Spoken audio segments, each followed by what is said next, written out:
Hello again, and welcome back to the next part of All the Young Dudes. Let's dive right in with Chapter 11. Chapter 11, First Year, Birthdays, Books, and the Beatles. Chapter Text. Fortunately, Madame Pomfrey was able to undo the hex with a few flicks of her wand. She still lectured all of them on misuse of dangerous magic. "As if we all wanted to look like Bigfoot," James complained as they left the hospital wing, skin still tinging from the hair growth. "It had to be Severus. He coated the sweets in one of his potions, I know it." Sirius seethed. "Yeah, we all know it, mate," James replied. "Don't worry, we'll get him back." "I'm so sorry," Peter wailed for about the 100th time. "I really thought they were from my mum." "It's fine, Peter," James patted his shoulder. "Just wish you'd given them to us first thing on a Monday. Then we could have at least bunked off Transfiguration." "I demand retribution," Sirius shouted, raising his wand dramatically. Remus laughed. James did too. "And you shall have it," he replied, pushing his glasses back on his nose. "Patience is a virtue, Black. Vengeance like this takes time. Don't suppose you've got any other brilliant ideas, Remus?" "Sorry," Remus shook his head. His heart was still pounding from the terror of it. If he had seen Snape at that moment, he would have throttled him, never mind pranking him. "I'll help you, James," Peter piped up. "I'll do anything. I won't be scared this time. They were just turning the corner, which led to Gryffindor Tower, when somebody behind them called out, "Sirius!" All four boys turned. Sirius made a small shocked noise. It was Bellatrix Black. "What do you want?" he asked, looking down and scuffing his shoes on the flagstone floor. It was the most unserious posture imaginable, Remus thought. He also noticed that James stepped forward, standing shoulder to shoulder with his friend. "Come here and address me properly." The seventh-year witch snapped in response. Sirius didn't move. Bellatrix withdrew her wand. Remus was shocked, and for the first time since he'd been at Hogwarts, he felt frightened. "Come here," she said in a low voice, "or I'll make you, and it won't be a childish little hair-growth charm, I promise." Sirius walked forward, shaking his head at James, who tried to follow. They all watched the cousins speaking in quiet voices at the end of the hallway for long, uncomfortable minutes. Sirius barely looked up from the ground the whole time. Finally she patted him on the head, then turned on her heel and left. They all exhaled, relieved. Sirius walked back to them shakily. In silence they all entered the portrait hole and sat down at their usual sofa. "All right, Sirius?" James asked first. "Yeah?" He nodded, looking paler than usual. She wanted to invite me for tea. On my birthday. I think my mother must have made her, probably held a family conference. Try to bring me back into the fold. Just because you're in a different house? And the company I'm keeping." He smirked at them all. "So when's your birthday?" 2 weeks, the 3rd. I have to go to this tea, though. Bella's not joking about knowing some really vile curses. "We'll do something afterwards, then. Something good, yeah?" Peter and Remus nodded enthusiastically, but in the back of Remus's mind he remembered that the 3rd was the night of the full moon. Sirius turned 12, and Remus wasn't there to celebrate it, though he didn't think anyone minded. James was Sirius's best friend after all, and Peter still liked to think that James belonged to him a little bit too, so Remus would have been the odd one out, even if he hadn't been locked away in a shack trying to tear himself apart. Madame Pomfrey tried him with a sleeping draught this time, before the moon rose, but it apparently had no effect. What was worse, he managed to give himself his biggest scar yet, right across his back.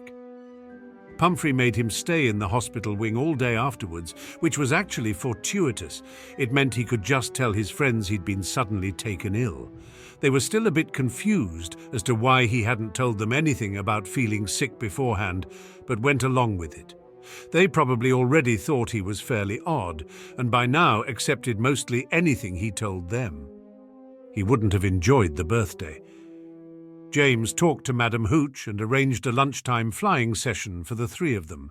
After dinner, before Sirius had to go and change for tea with his cousins, James and Peter led the Gryffindor table in a round of happy birthday, followed by, "For he's a jolly good fellow."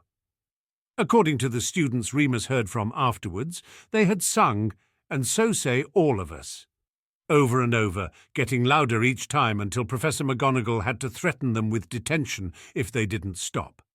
As November marched on, the days grew shorter and the castle darker. They spent less of their time outside and more of it huddled by the fire in the common room, playing card games and plotting revenge against Snape. The first term was drawing to a close, and the teachers seemed to be piling on more homework than ever. Whenever Sirius and Remus were away from Peter and James, usually when the other two were in the library, Sirius was reading to him. They finished A History of Magic in just under 2 weeks, and then alternated between A Beginner's Guide to Transfiguration and magical drafts and potions for the rest of the term. When the Marauders worked on their homework as a group, he even took to reading aloud, as if to himself, claiming it helped him think. This was very much to James's annoyance, who preferred silence. Though they couldn't possibly cover the entire syllabus in such a short time, to everyone's amazement, including his own, Remus's marks were improving at an astonishing rate. Sirius had apparently had the right idea. Remus' ability to retain and recall information was remarkable, and he found himself raising his hand in lessons for the first time in his life. Sirius's marks, on the other hand, began to fall. He spent so much time trying to secretly assist Remus that he apparently no longer did any of the extra reading he'd prided himself in all year. As it was, his own homework became average, passable, and fell behind James's for the first time. James was oblivious, of course, and merely assumed that he was actually improving. "But you spend so much time in the library," Remus whispered to him once, after Sirius had received an acceptable mark on his charms essay. "I thought you were studying." Remus himself had still not worked up the courage to visit the library. The thought of all of those books horrified him. "I am studying," Sirius replied cheerily. "Just not this stuff." He folded the essay away. "I'm looking up cognitive interpretation spells, so you can read by yourself. It's really tricky, owl level, actually, but I think I've almost got it. Don't worry, Lupin, it's not as if I'm failing. This is much more interesting anyway." Remus felt horribly guilty, of course, as well as mildly ashamed that Sirius was devoting so much time to helping him. He honestly could not remember a time in his life that anyone had ever tried so hard on his behalf. It made him wish he could do something, anything in return. But other than having a difficult family, Sirius Black seemed to want for nothing at all. In fact, there was one thing Remus could give Sirius which even James could not, but it hardly felt worth mentioning. Something Sirius called Muggle insight. It began when Remus finally plucked up the courage to ask about Sirius's record collection. Sirius was only too happy to share. Other than his racing broom, which was still at home, his albums were his dearest possessions. Remus could easily see why. He had Introducing the Beatles, A Hard Day's Night and Help, as well as Abbey Road, Beggar's Banquet and Sticky Fingers. "Mick Jagger has to be the coolest Muggle I've ever seen," Sirius gushed. 2 Led Zeppelin albums. Remus hadn't listened to them before, but the older boys at St. Edmund's were all obsessed, and a Simon and Garfunkel LP hidden at the back. Wizards, it turned out, did not generally think much of Muggle music. All of Sirius's records had been gifted to him by his cousin Andromeda, who was apparently the first black sheep of the Black family, having left school a few years beforehand and married a Muggle. "I hardly ever see her," Sirius explained. "Not since the wedding, but she posts these to me every now and then. She sends them the Muggle way, so Mum doesn't find out. She doesn't understand how the post office works." So, although he had an impressive collection by any 11-year-old standards, Sirius's musical passions existed almost entirely in a vacuum. He wasn't aware of any other Beatles songs than the ones he already had pressed into vinyl. He had never listened to the radio, or watched Top of the Pops, or even opened a copy of NME before. As such, he found Remus endlessly fascinating on the subject of music and Muggle culture. "You've actually seen them, though," he said, awed. "You've seen them performing." "Not in real life or anything," Remus replied uncomfortably. "No, I know. On the telephone?" Sirius nodded sagely. Remus stifled laughter. "On the television," he corrected. It's more like those moving paintings you lot have, only black and white, and only the Beatles. The Stones came on once, and Matron made us turn it off because of their hair." "What about their hair?" "Too long," Remus shrugged. "She said they looked dirty." "My hair's much longer," Sirius said, frowning.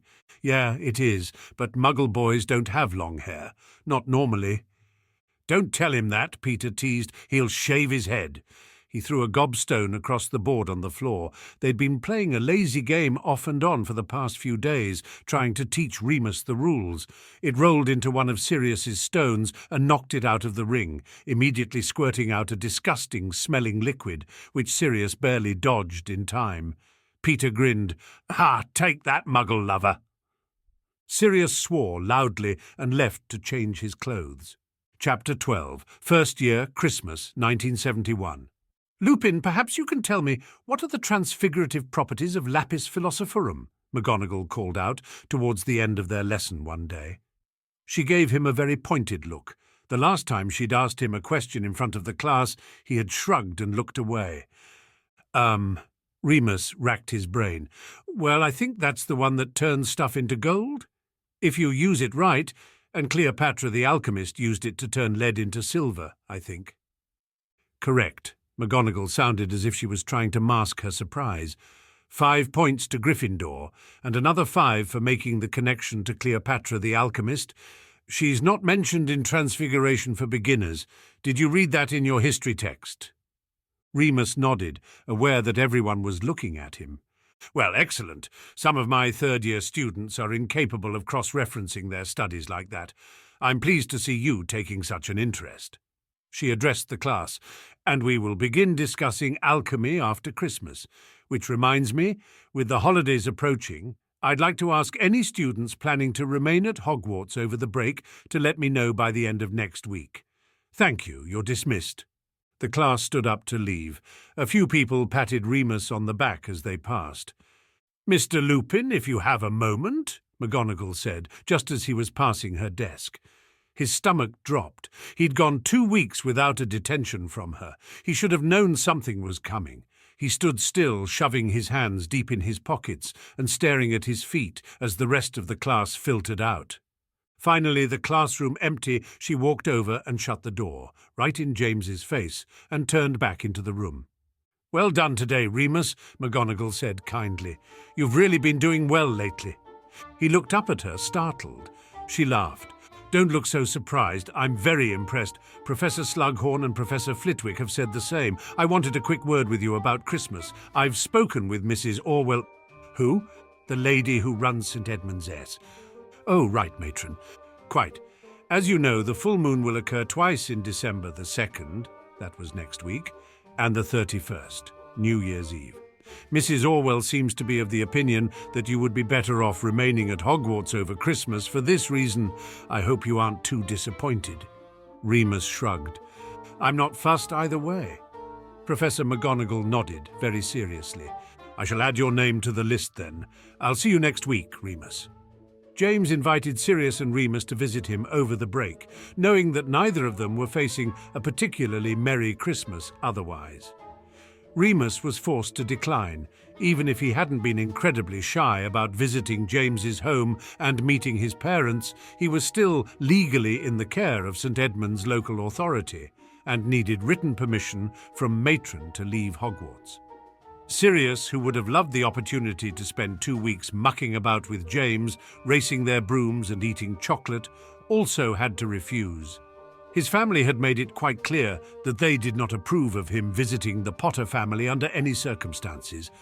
"Bellatrix, that bitch has been feeding my parents information," he explained darkly. "Apparently I've disgraced them enough already. If I go to yours, then it'll only get worse. Sorry, mate." Remus went to the edge of the grounds with the Marauders, all to wave them off on the last day of term. "We'll send you owls," James promised. "See if you can come up with our next plan of attack on Snape." Remus grinned and promised he would try. He hoped that the letters James sent would not be too long. He was the only Gryffindor first year staying behind for the break, and trudged a lonely path back up to the castle. The next day he enjoyed lying in, something they were never allowed to do at St. Edmund's. He slept until 10 o'clock, when Frank Longbottom poked his head around the door. "Come on, Lupin, you'll miss breakfast at this rate." Remus liked Frank. He had a broad, friendly face and an easy-going manner. He seemed altogether solid and dependable, like an older brother. He understood that Remus was used to being an outsider and tried to include him wherever possible without pushing too hard. After breakfast, Frank disappeared to the owlery, and Remus sat glumly in the common room, feeling the next 2 weeks stretch before him, empty and lonely. He considered a walk around the grounds, but it had started to rain heavily. He played a few of Sirius's records and flipped through a stack of magazines some fourth years had left behind, just looking at the pictures. They were mostly of pretty, glamorous witches and handsome wizards. He supposed it was a fashion mag. The next few days passed in much the same way. Frank would get him up in the morning. He'd eat all his meals with the remaining Gryffindors in the Great Hall, but otherwise he was left to his own devices. He was so bored at one point that he even thought about doing some of the homework he'd been set. He'd been trying to improve his handwriting, but it was almost impossible with the ridiculous feather quills they were provided. No one would answer him properly when he asked why they couldn't just use biros. Even pencil might have been better. He actually did try to read for a while, but after attempting a paragraph from his herbology text, gave up in frustration. He copied out a few of the diagrams instead.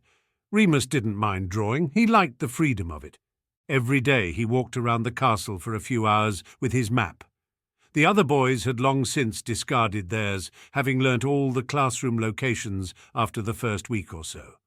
But Remus hung on to his, still bothered by its incompleteness.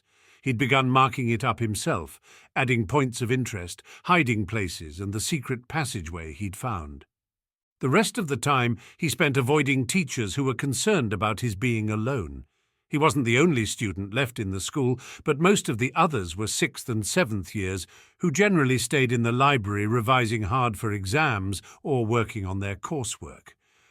Slughorn was holding special extra potions classes in the dungeons, but Remus hadn't been invited and probably wouldn't have gone anyway. He practiced a few spells and entertained himself for a good few hours, trying to see how many objects in their dorm room he could levitate at once. He made a game of it, throwing various objects, books, gobstones, decks of cards, up in the air, and trying to stop them before they hit the ground. He had to stop that, eventually, when Frank knocked on the door and told him irritably to keep the noise down. Saturday, the 24th of December, 1971. On Christmas Eve, Remus was woken earlier than usual. It was still quite dark. Heavy rain pelted the thick glass window panes, the sound of it loud enough to echo through the empty dorm room. But that wasn't what had disturbed him. The door was creaking open, and someone stepped inside. Sitting up and peering through the gloom, Remus expected to see Longbottom telling him to get up for breakfast. But it wasn't Frank. It was a very soggy and dishevelled-looking boy with long hair and a haughty face. "Sirius!" Remus leapt out of bed, overjoyed to see his friend. Sirius pushed his wet hair out of his eyes. He'd clearly been out in the rain. He pulled off his heavy travelling cloak, dropping it in a pile on the floor. "All right, Lupin?" He grinned. "Freezing, isn't it?" He pointed his wand at the fireplace. "Incendio." "What are you doing here?" "Had enough," he said simply, pulling off his boots, which were caked in mud. "Got into an argument with Dad, then the whole family got into it. All the usual stuff. Called me a blood traitor, the shame of the family, etc., etc." He flopped down on his bed. "So I left." "Wow," Remus rubbed his eyes, awestruck. "How did you get here?" "Flu powder." Sirius shrugged. "To the pub in the village, then just walked up." "Wow," Remus repeated. "I'm starving. They sent me to bed last night without dinner. Come on, get dressed. Breakfast." McGonagall was not as pleased to see Sirius as Remus was. The two boys attempted to take their seats at the table as if nothing was out of the ordinary, but she appeared at their side almost immediately. "Mr. Black," she said, a note of warning in her voice, which Remus recognized from his detentions. "What is the meaning of this?" "I missed you too, Professor." He grinned up at her. The corner of the old witch's mouth twitched, but she kept her composure. "You were seen walking onto the grounds from Hogsmeade at 6 o'clock this morning. Do you care to explain yourself further?" Sirius shook his head. "Not really, Professor. That's pretty much all there is to it." McGonagall sighed, shaking her head lightly. She had the same look of pity she usually reserved for Remus. "Very well, Mr. Black. I shall have to contact your parents, of course, so that they know where you are." "No need," Sirius replied, nodding at the flock of owls which had just swooped into the room. The largest of these birds, a huge, stately eagle owl, dropped a thick red envelope onto Sirius's plate. He looked down at it, then up at McGonagall with a wry smile.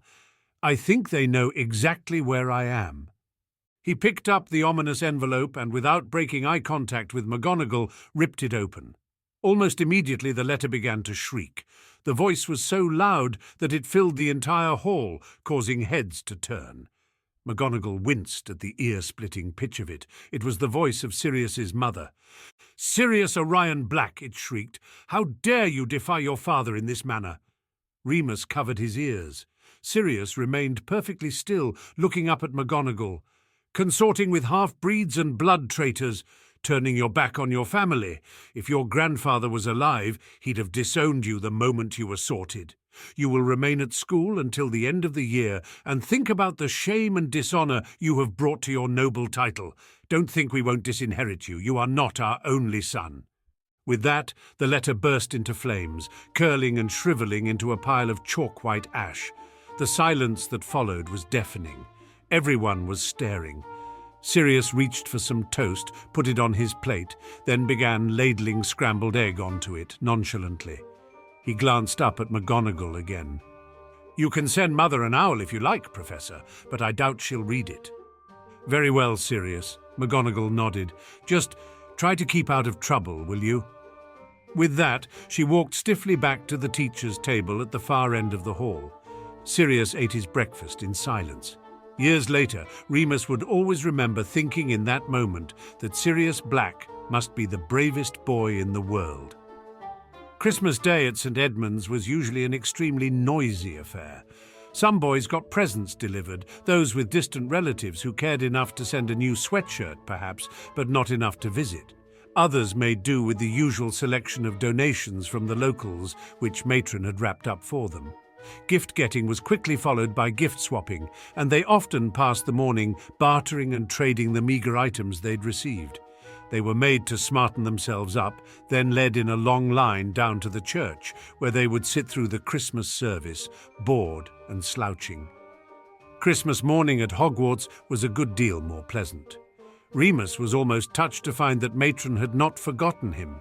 The post had arrived overnight, and at the end of his bed he found a card from her, as well as a lumpy package which contained a bag of nuts, an orange, and a tin of biscuits. To his amazement, James had also sent a present, his very own set of gobstones. Peter had even sent a box of chocolate frogs.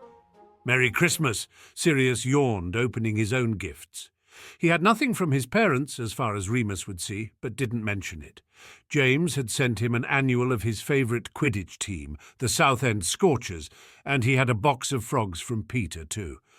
"Merry Christmas," Remus returned. "I didn't get anyone any presents," he admitted guiltily. "I didn't know they would." "Don't worry about it," Sirius replied on his way to the bathroom. "No one expected you to." This troubled Remus, but he tried not to think about it.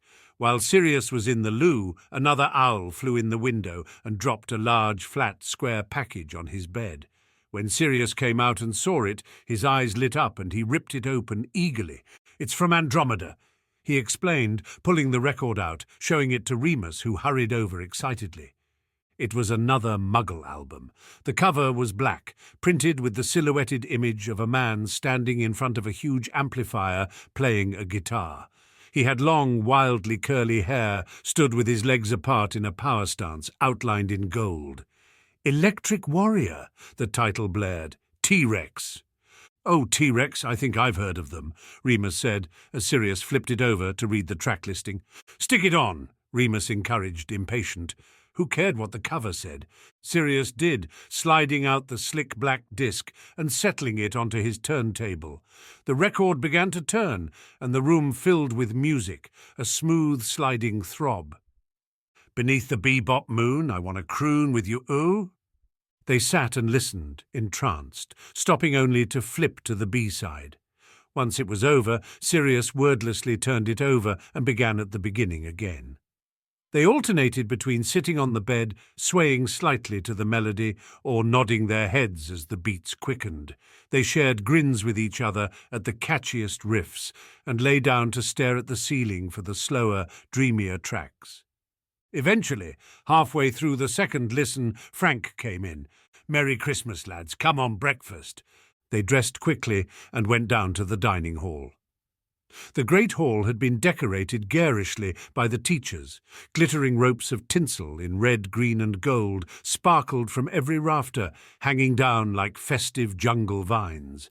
12 enormous trees twinkled with lights in every colour imaginable, and baubles the size of footballs hung from every branch. After breakfast, the boys ran back upstairs to listen to the album again. "It's the coolest thing I've ever heard," Remus declared. Sirius nodded solemnly. Sirius's favourite song was Jeepster. He loved the twanging chords, the aggressive thump of it. Remus liked Monolith best. It was spacey and smooth, the words both nonsensical and meaningful at the same time. It made him feel like he was floating. For the rest of the day, they played music in the common room, ate their way through the chocolate frogs, nuts and biscuits, and played rowdy games of exploding snap. Meals at Hogwarts were always spectacular, and Christmas dinner was no different. By the time night had fallen, Remus had eaten so much he thought he might never be hungry again. Though he didn't say it to Sirius, who after all had been forced to run away from home for the first, if not the last time, it was Remus's best Christmas ever. Chapter 13, First Year Lectioncula Magna, Tuesday the 27th of December, 1971. With Boxing Day over and done with, Remus and Sirius found themselves caught in those strange nowhere days between Christmas Day and New Year's Day, as they awaited their friend's return. Sirius was keen to plan their revenge on Snape. In fact, he was no longer interested in attacking all of the Slytherins anymore, wanting to focus his energies on one single nemesis. Remus was inclined to agree. He had been too furious with Snape to think clearly about it for the past few weeks. He couldn't shake the feeling that Severus had somehow hit upon the exact hex that would cause Remus the most upset. He didn't know quite how the Slytherin boy had managed it, and it was very likely just a clever guess, but he didn't care. "We should just get James's cloak, follow him around till he's alone, then beat the shit out of him," Remus growled as they sat in the empty common room one evening. He gripped the arm of the settee as he said this, feeling the leather creak under his grasp. It was getting close to the full moon, and his temper was closer to the surface than usual. Now, Lupin," Sirius chastised smoothly, carrying a pile of books he'd brought from the library. "You're thinking like a muggle. If we're going to get him, we're going to get him with magic." "Not more books," Remus whined, as Sirius plopped down beside him, an enormous tome in his arms. He opened it, and it was so big that the cover rested across both of their skinny legs. "Yes, more books," Sirius replied breezily. "You'll love them once you get to know them, I promise." Remus wasn't so sure about that. It was true, he'd grown to quite like their secret study sessions and had been privately amazed at the amount he had learnt. But listening to Sirius was one thing. Sitting down alone and staring at a block of text was another thing altogether. Still, Sirius kept promising him that he was getting closer to a solution. "So, what's this one about?" Remus asked, resigned to his fate. If Sirius wanted to do something, there was very little anyone could do to stop him. You just had to hold on tight until it was over. Hexes and jinxes, a lot of them are really complex, though. I mean, we're good, you, me and James anyway, but I still think we should stick to the basics. Simplicity is key. "Okay," Remus replied dully. He still preferred the idea of a surprise beating. "So I thought we could brainstorm all the stuff we can do and see if that lends itself to any good jinxes." Sirius continued, undeterred by Remus's reluctance. So, I'm really good at transfiguration. I got the best marks even after you started catching up. Right, Remus agreed.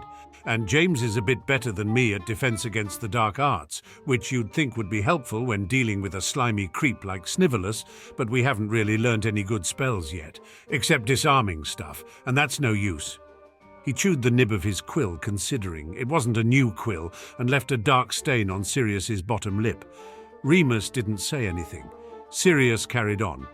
James is good at flying too, obviously, but I don't know how that's going to be any help. Then there's Pete, good at sneaking around and grunt work, I suppose.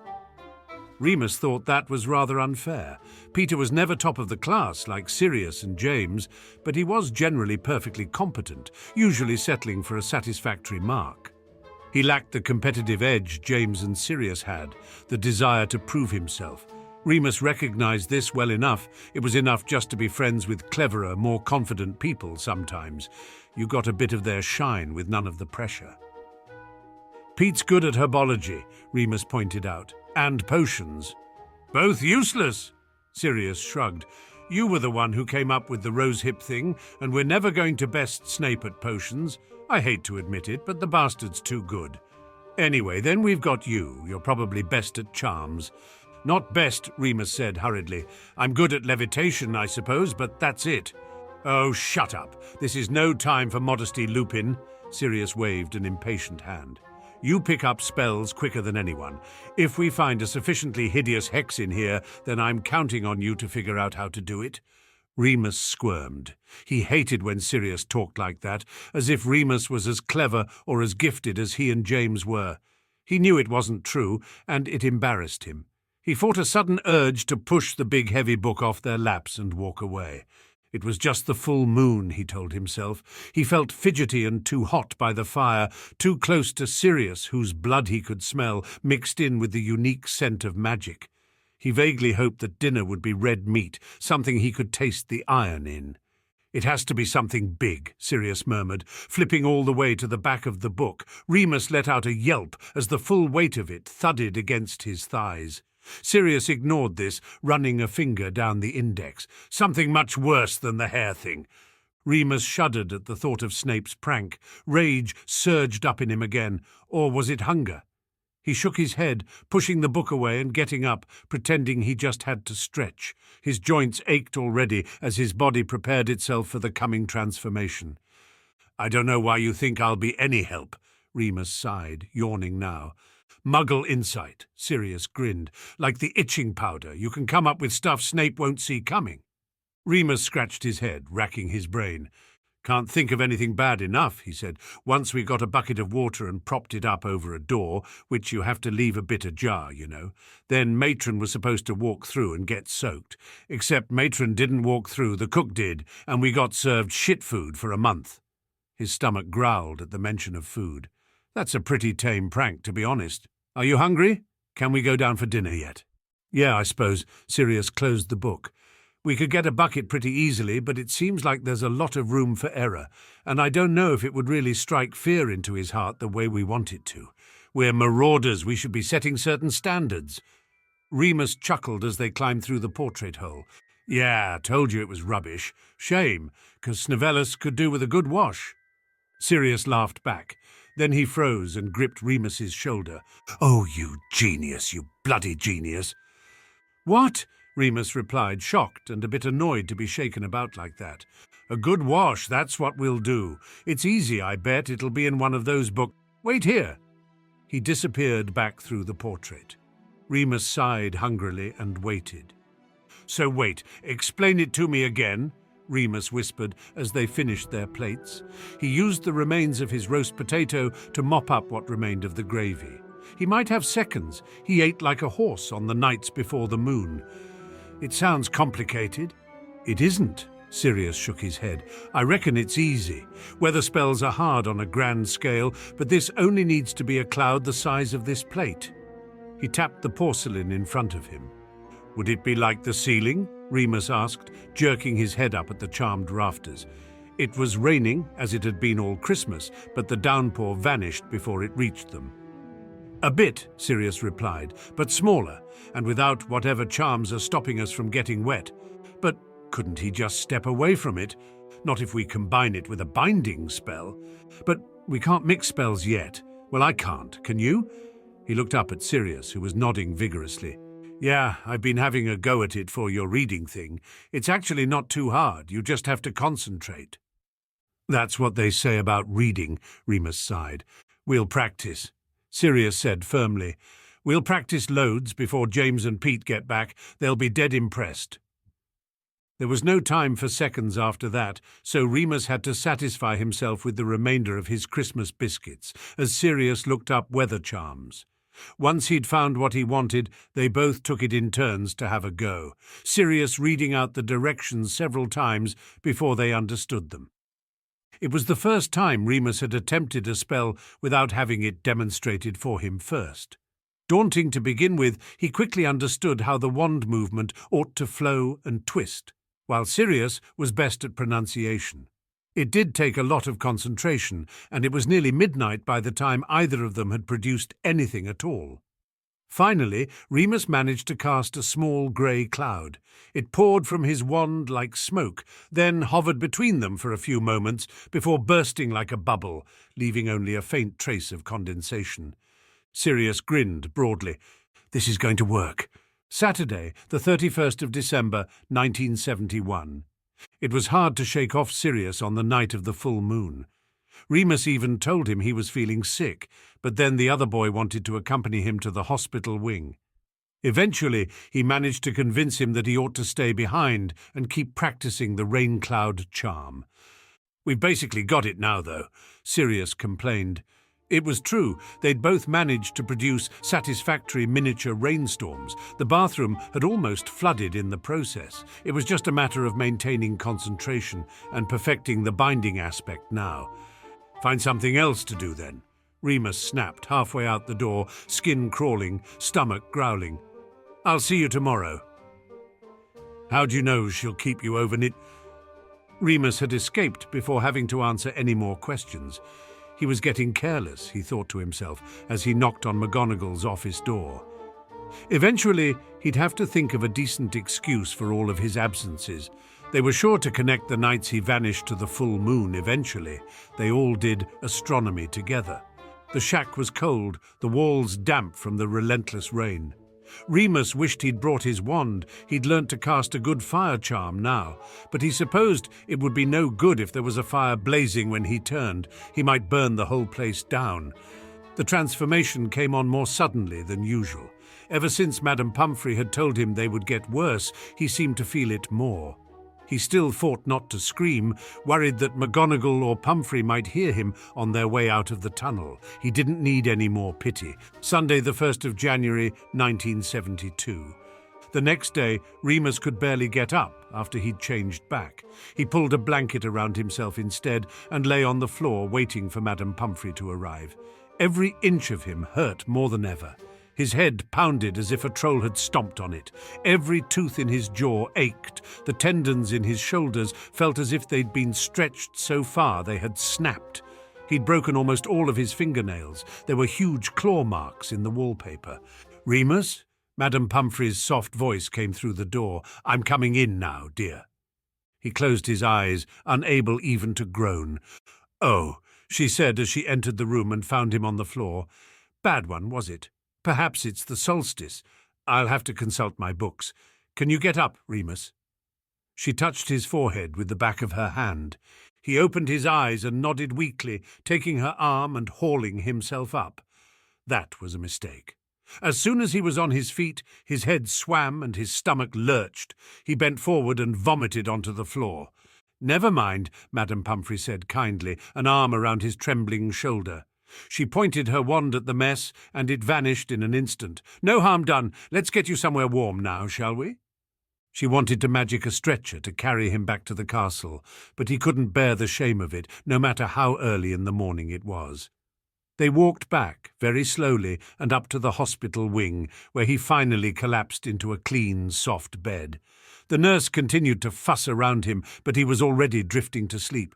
He woke up feeling marginally better. His headache had left him anyway. He blinked blearily, reaching for the glass of water beside him. Someone picked it up and handed it to him. He drank deeply, then set it down, looking up expecting to see Madame Pomfrey. He jumped. "Sirius!" He rasped, his throat still sore. God, had he actually been howling? How embarrassing. "Happy New Year," Sirius said cheerily. He was sitting on the little wooden stool put there for visitors, clutching a book to his chest. "Thought I'd come looking when you weren't at breakfast. You all right?" "Fine," Remus said, sitting up, hurriedly rubbing his head. I get migraines sometimes. I'm feeling better." "Good," Sirius nodded, "because I've got your Christmas present ready." "My what?" Remus stared at Sirius warily. His blue eyes were bright and full of mischief. "Sorry it's late," he was saying. "I had a few last-minute tweaks to make. Here." He handed over the book. It was Remus's copy of A History of Magic. "What?" Remus wasn't sure if he was just having a very odd dream. Why was Sirius giving him his own history book? "Open it." Remus did. He had hardly opened the book all year, and the pages were still stiff and immaculate except for the very first page. Below the title, Sirius had written something in his own neat, cursive handwriting. Remus squinted at it, his mouth twisting with effort. He was already exhausted. He didn't have the energy for riddles. "Sirius," he sighed, "you know I can't—" "Put your hand on it," Sirius said eagerly, stepping forward. "Palm flat against the page. Yeah, like that. Now give me a moment." He withdrew his wand from his pocket and paced the point lightly against Remus's temple. "Sirius, what are you doing?" Remus was alarmed. He'd never had a wand pointed at him before, and he'd seen Sirius blow up bigger things than his head. "Trust me," Sirius shushed him. A look of concentration came over his face. He took a deep breath. Remus squeezed his eyes shut, preparing for the worst. At least he was already in the hospital wing. "Lectiuncula magna," Sirius said forcefully. Remus felt an odd jolt, as if he'd missed the last step on a staircase. It hadn't hurt exactly, and at least his head was still attached. He opened his eyes and looked at Sirius. "What was that?" "Look at the book," Sirius pointed, practically dancing on the spot with excitement. "Tell me what it says." Remus sighed and looked down at the book in his lap. It was exactly the same, a blank white page with Sirius's slightly slanted, thick black handwriting. He stared at it, not sure what he was supposed to be doing. "Read it," Sirius prompted. Remus looked down and looked at the first word. "Happy," a voice in his head said. Remus blinked in shock. He'd never heard the voice before, though it sounded like him. It was almost like the Sorting Hat, only more familiar, less invasive. He looked again. "Happy Christmas." It read, "Now you can do your own bloody homework, from your fellow marauder and friend, Sirius Black." Remus laughed. He looked at Sirius, then back at the page. He split the book open to a middle page, looking at the words printed there. "During the late 16th century, Cornelius Agrippa made his greatest advancements in the field of natural magic." "Oh my God!" Remus exclaimed. He flipped a page again and read more. The voice continued, confidently. He could read. "Oh my God!" "It worked then?" Sirius asked, beaming. "Sirius, this is... I can't... How?" "Oh no," Sirius chuckled. "Don't tell me I've messed up your brain so much you can't even form a coherent sentence." "Thank you," was all Remus could say. He could feel his eyes stinging with tears and immediately rubbed them hard with his fists. Sirius looked away politely. "It's okay," he replied. "Now you can help me research our next big prank." "We haven't even got the first one off the ground yet," Remus replied, sniffing hard, pulling himself together. "You have to show me how you did this. It must be really advanced magic." "Sort of." Sirius shrugged. "I got the idea after Mother's howler, actually. I thought if you can get a letter to scream at someone, then you can get a book to read to someone. Keeping the voice in your head was the hardest part. I couldn't tell if it was working on me or if I was just reading normally. Works on any book, though. I think. Not sure about other stuff yet, like potion labels or signs, but we can keep working on it." Remus couldn't stop staring at the book, reading random lines and grinning to himself. He didn't think he'd ever been so happy in his life. Chapter 14, First Year the Prank. Sunday, the 2nd of January, 1972. "Brilliant," James exclaimed, slamming his hand down on the bathroom counter. "Completely brilliant." "You're so clever," Peter gushed. The four of them were crammed into the small shared bathroom. Sirius was standing in the bath, fully dressed, holding an umbrella over his head, while Remus pointed his wand at a grey storm cloud hovering just above that. It was pouring rain. Sirius shuffled up and down the bathtub, but the cloud stayed firmly above his head, following his every move. James and Peter had arrived back from their Christmas holidays only 2 hours ago, and as soon as dinner was over, Remus and Sirius had dragged them upstairs for a demonstration. "Lupin gave me the idea, but I looked up the charms to do it," Sirius beamed proudly. "He won't know what's hit him. When can we do it?" James was jumping up and down now, ready to explode with excitement. "First thing tomorrow, breakfast, potions?" "Dinner," Sirius shook his head. "More of an audience." "Yes, dinner," James nodded wisely, as if the idea had been his own. "Seriously, you two, I'm so bloody proud." "Cheers," Sirius raised an ironic eyebrow. Then he looked at Remus. Lupin, you can probably stop now. My feet are getting wet." "Oh." Remus shook off the charm, seeing that he had produced more rain than the ancient plug hole could manage, and Sirius was now ankle-deep in cold water, the bottom of his robes soaked. "Sorry."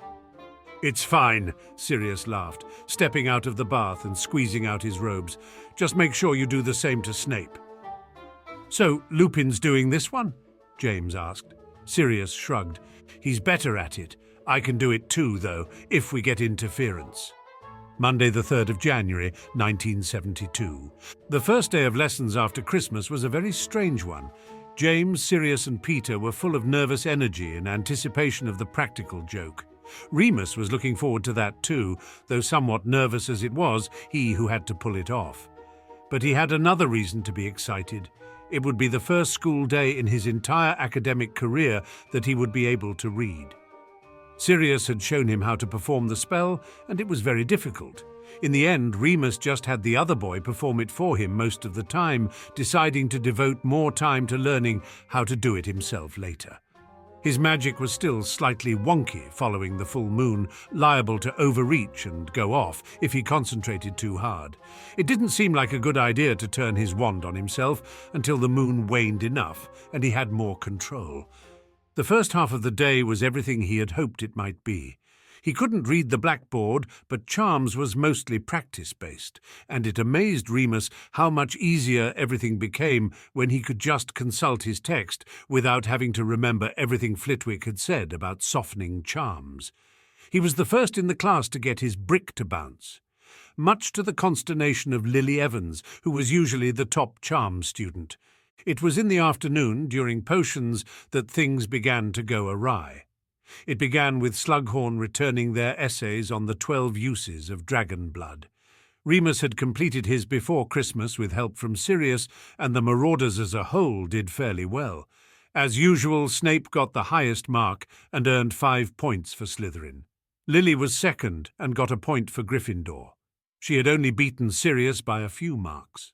None of this was at all out of the ordinary, but apparently the tension of anticipation had grown too much for Sirius, and he couldn't resist getting a shot in. "Wonder if it's worth cozying up to Snivelus just for a one measly house point," he grumbled, loud enough for Lily and Snape to hear. Lily spun around, 2 bright pink patches on her cheeks. "Shut up, Black," she hissed. "No one likes a sore loser." "Hardly losing when your boyfriend lets you copy his work," Sirius whispered back venomously. "I do not copy him, and Severus is not my boyfriend." Lily's face was getting redder. "You're blushing, Evans," Sirius smirked, pleased with himself. He nudged James. "Isn't that sweet?" James sniggered, nodding along. "Ignore them, Lily," Snape whispered, without turning his head. "They're just jealous." "Jealous of what, Snivelus?" James jumped in, still trying to keep his voice down. "Jealous of a slimy, greasy git like you? Keep dreaming." Sirius laughed, pleased to have drawn James in. Peter laughed too, so as not to be left out. Slughorn was still oblivious now, with his back to the class as he scribbled instructions on the blackboard. Severus finally turned in his chair. He turned his beady black eyes on Sirius. "I hear you had a very quiet Christmas, Black," he said, his voice low and full of danger. "Your family couldn't stand to have you around for more than a few days before packing you off back to school, is that right?" His lips curled cruelly. All of the pure-blood families are talking about it, the Black's black sheep. Sirius clenched his fists. Remus saw his knuckles turn white. "Shut your face," Sirius growled through gritted teeth. "Yeah, watch it, Snape." James was frowning. "You'd better be careful what you say. Never know what might happen." "Is that a threat, Potter?" Snape replied, sounding bored. "Forgive me if I'm not quaking in my boots. Going to set Loony Lupin on me again?" Remus, who had been half listening to the posturing and half listening to Slughorn's instructions, flinched involuntarily. He'd had that nickname before. It was actually impressive that no one at Hogwarts hadn't said it yet, especially when he knew he had a reputation for being a bit odd. Had everyone been calling him that, behind his back? Reflexively, he picked up his wand. Snape saw, and his smirk grew even meaner. "Oh my, have you actually learnt some magic, Lupin? I'm impressed. Mind you, I've heard they can train some monkeys to perform basic tricks, so I suppose it's no real achievement." Remus raised his wand, but Sirius grabbed his wrist and pushed it down on the desk. "Not yet," he muttered. Remus clenched his jaw and looked back at the blackboard, seething internally. Snape chuckled and turned away too. Remus heard Lily whisper angrily, "There's no need to be so horrid to him." Remus could barely concentrate on the rest of the lesson. He knew he shouldn't care what Snape thought of him, or anyone for that matter. But the Slytherin boy's barbs dug in and could not be shaken loose. Sirius didn't help. He kept murmuring, "We'll show him," under his breath, throwing dark looks in Snape's direction. By the time dinner rolled around, Remus was white-hot with rage and the desire to prove himself. He barely ate a thing, and it was shepherd's pie, one of his favourites. He glared at Snape from across the room. This did not go unnoticed, and Severus nudged the boys around him, pointing at the Marauders and laughing. Remus thought he could make out the words Loony Lupin. James and Sirius scowled at them. Lily noticed too. "You lot just leave Sev alone, okay?" she squeaked. "This stupid fight is going to go on forever if none of you can be mature enough to—" "Give it a rest, Evans." James rolled his eyes. "Bad enough you have to be friends with the tosser, now you're trying to defend him. Where's your house loyalty, eh?" "This has nothing to do with houses," she snapped. "It's a ridiculous spat over nothing. He insulted Remus. You all pick on him all the time." "He started it." "Oh yeah, so you have to finish it, right, Potter?" She stood up suddenly, picking up her bag. "God, you're so full of yourselves." She walked away, her patent shoes clicking angrily on the flagstones. "Loves a fight, that one," James grinned.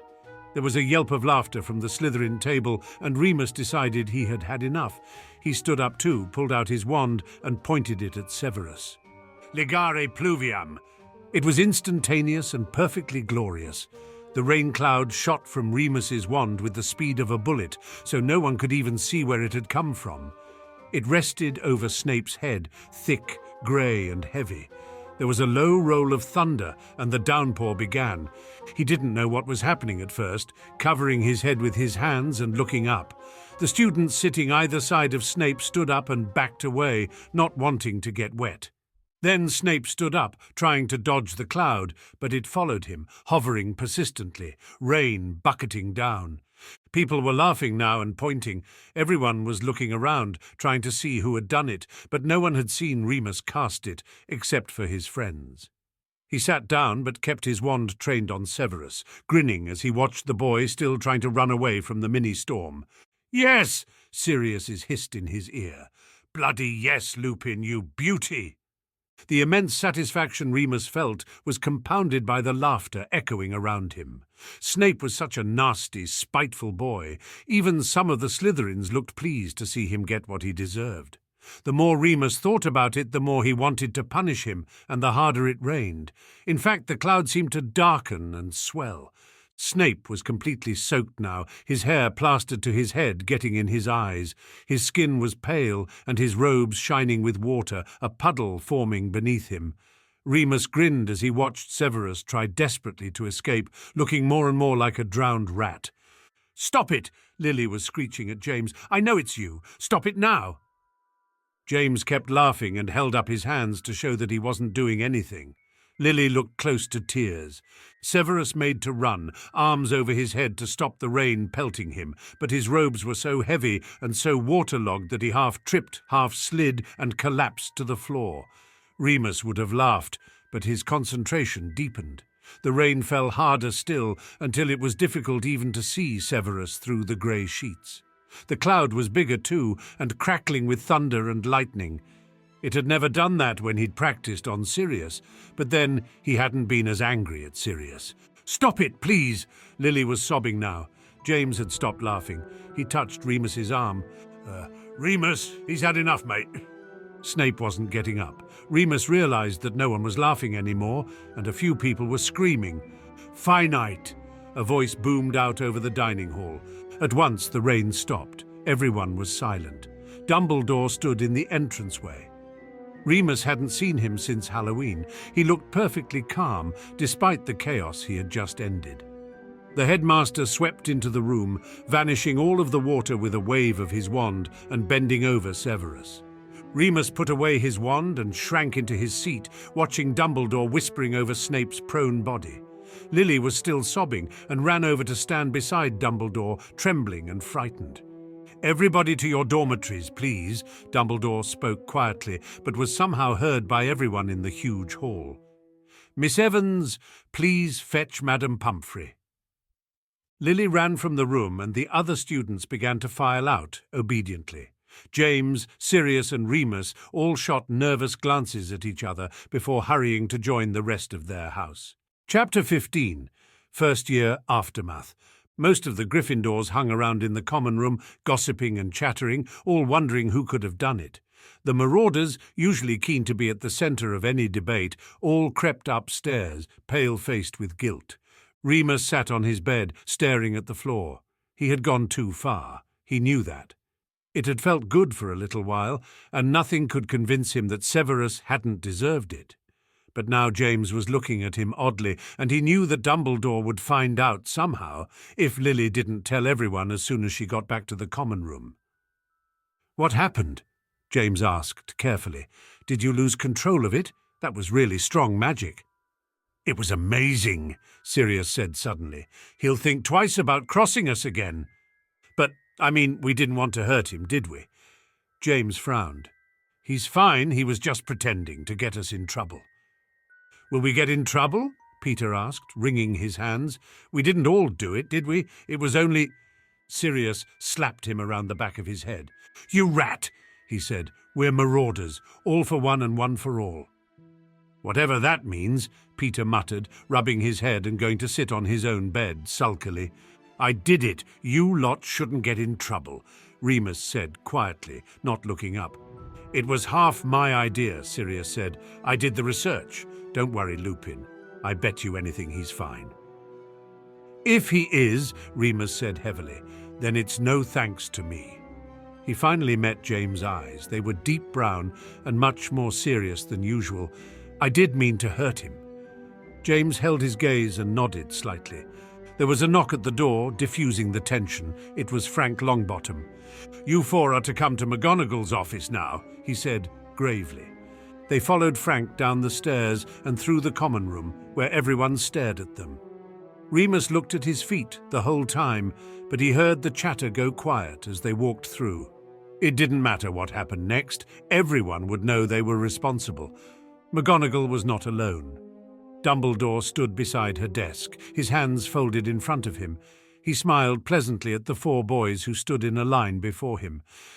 "Good evening, gentlemen," he said. "Good evening, Headmaster," they all chanted back. "You may be interested to know that young Mr. Snape is quite well, though his pride has been rather wounded." They said nothing. Remus didn't look up. "He seemed to think that you four had something to do with his misfortune." Dumbledore continued, pleasantly, as if he was just passing the time of day. "Particularly you, Mr. Potter." James looked up, opened his mouth, then closed it again and looked down. Remus couldn't bear it. He only had 3 friends in all the world, and he wasn't going to lose them now. He stepped forward. "It was me, sir. I did it. He said some stuff to me earlier, and I was pissed off with him. I wanted to teach him a lesson." He forced himself to look up into Dumbledore's pale blue eyes. The old man nodded, satisfied. I see, you acted alone. Yes, Remus pulled out his wand. Look, I can prove it. No need, Dumbledore said hurriedly. I believe you, Mr. Lupin. It wasn't just him, sir, Sirius burst out. I looked up the spell. I learned how to do it too. It's just as much my fault. You mean you planned this, Black? McGonagall said sharply. You planned an attack on another pupil? 10 points from Gryffindor each. Sirius looked down again. And detention for all of you for a month, she continued. I find it very hard to believe that Mr. Lupin here acted alone. All 4 of them hung their heads. You may go, gentlemen, Dumbledore said quietly. I have no doubt you will all take the time to apologize to Mr. Snape, of course. Sirius made an indignant noise, and James elbowed him roughly. They turned to leave. Mr. Lupin, just a moment. Remus froze. He should have known he wouldn't get away with it that easily. He stood still as the others left the room, McGonagall following them out to make sure they didn't loiter outside. Once the door closed, a still silence fell. Dumbledore didn't speak immediately, and finally Remus raised his head to meet the headmaster's eyes. He didn't look angry or disappointed. He wore his usual pleasant expression, tinged with curiosity perhaps. How have you been finding Hogwarts, Remus? That wasn't the question he had anticipated. Okay, I suppose. You seem to have had no problem making friends. That wasn't a question at all, so he didn't answer it. He looked at his feet, then back up. Am I getting expelled? He asked. Dumbledore smiled. No, Remus, no one is getting expelled. I can see that you're sorry for what you've done. The thing that concerns me is how you did it. That was a very strong spell. I wouldn't have expected a first year to. You must have been very angry. Remus nodded. He didn't want to tell Dumbledore why about the names Snape called him, or how he made him feel stupid and worthless and small. Passion is an important quality in a wizard, Remus. Dumbledore was saying, it directs our magic, strengthens it. But as you learnt today, if we do not exercise control, then we endanger everyone around us. He looked very serious. His eyes had lost their twinkle. I do not wish to frighten you, Remus. When we first met, I told you that I sympathized with you. The hand you have been dealt is not one I would wish on anyone, but you must be more careful. You are a gifted wizard, do not waste it. Remus nodded, wanting more than anything for the conversation to be over. He'd rather have the cane than a lecture. The worst part was that Dumbledore was right. He had let his anger towards Severus influence the spell he'd used. He just wasn't used to having that kind of strength. I'm sorry, Professor, he said. Is Severus okay? Yes, he's perfectly fine. I think he was hoping that if he simply stopped struggling, then whoever was casting the spell would stop. He's been dried off and won't suffer any long-term effects. Oh, Remus nodded. Good. Now, Dumbledore smiled, off you go. I've kept you long enough, and I have a feeling that Mr. Potter is waiting outside for you to tell him everything. Dumbledore had given him a lot to think about, and he had plenty of time to think. McGonagall was deadly serious about their detentions and even went so far as to split the 4 of them up.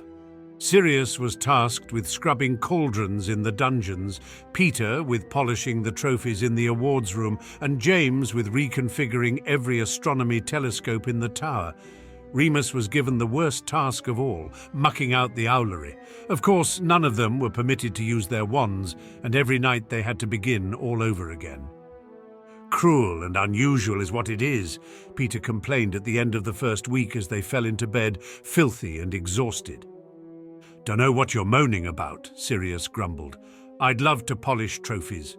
Who knows what I've caught scraping out crusty potions from the bottoms of those bloody cauldrons? James just groaned, removing his glasses and rubbing his eyes. Remus did not complain because he didn't feel he deserved to.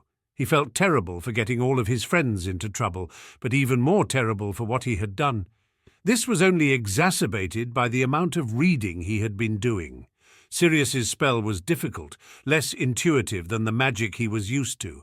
Sirius was the first to admit it wasn't perfect. It wore off after an hour or so and had to be repeated. Remus had just about mastered it enough to perform alone, though it often took him a few goes before he got it right. The very first thing he had done was visit the library and borrowed a book from the magical creature's shelves. Every night, after they had done their homework and served their detentions, Remus would draw the curtains around his bed, light his wand, and read the same chapter over and over.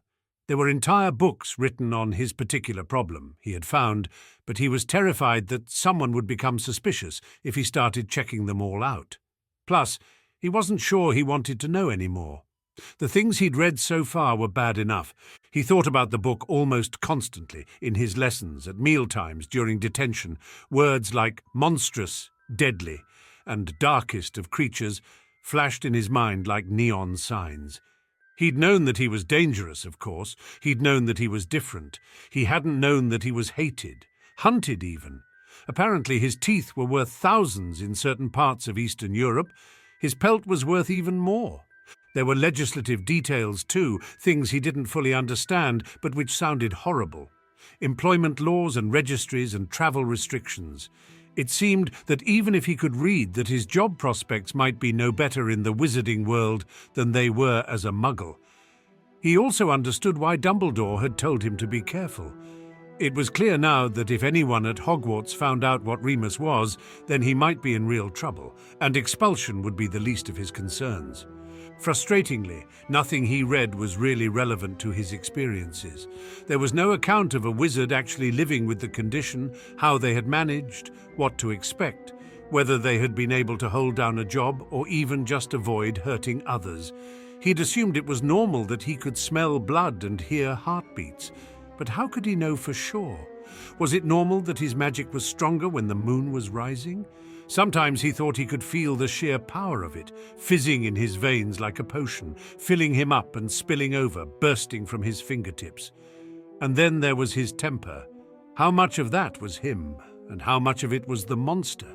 He lay awake most nights after the reading spell had worn off, and he was too tired to cast it again, but too restless to sleep. His mind whirred with worry and fear. How simple everything had seemed back at St. Edmund's S. No magic, no homework, no agonizing moral dilemmas, and, of course, no friends. If anything stopped Remus from just giving up, then it was that. It was James, who had an ego the size of the lake, but a heart to match it.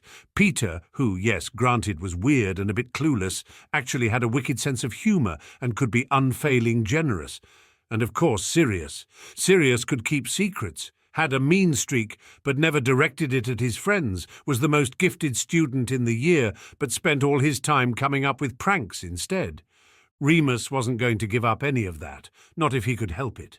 Even if he had to be the swottiest student in the school, if he had to force himself to read every book, complete every assignment, follow every rule, he'd be so good they wouldn't know what hit them, so good they'd have to make him a prefect.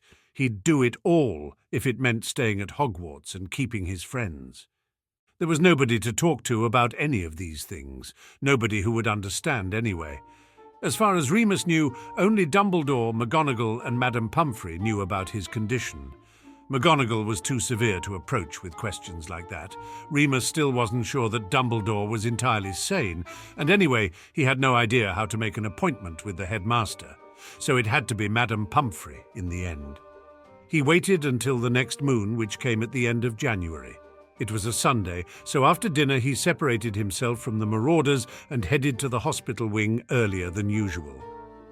"Remus," the nurse smiled at him, surprised. "I didn't expect you until nightfall."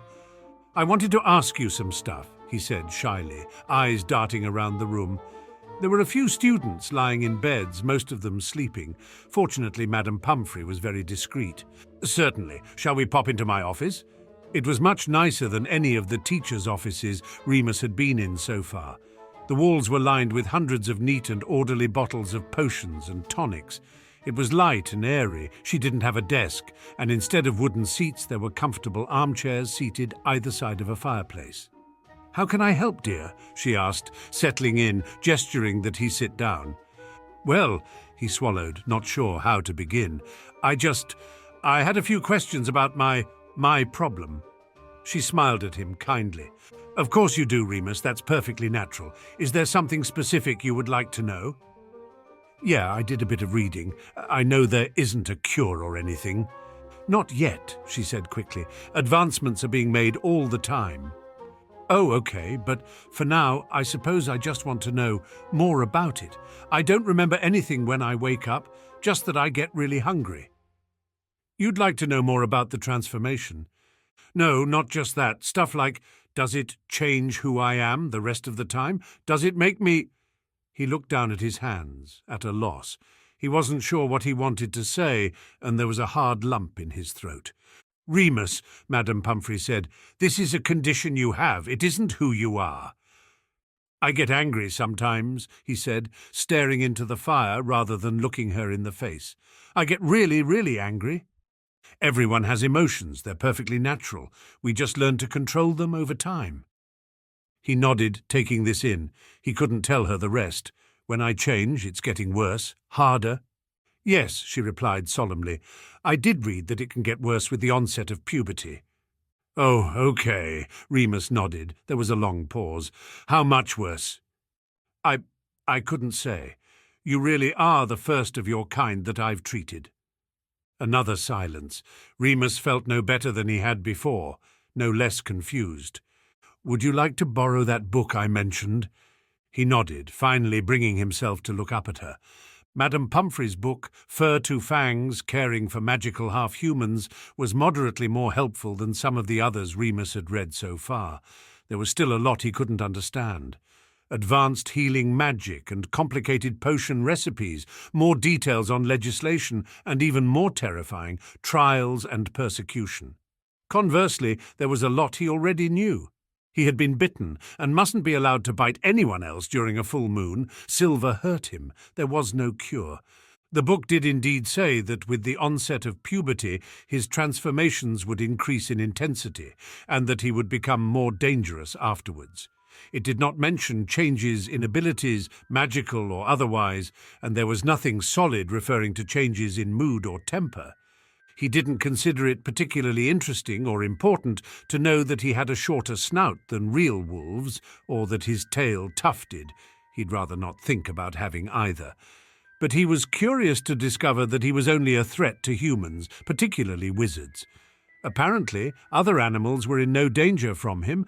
He amused himself thinking that Mrs. Norris was safe, at least.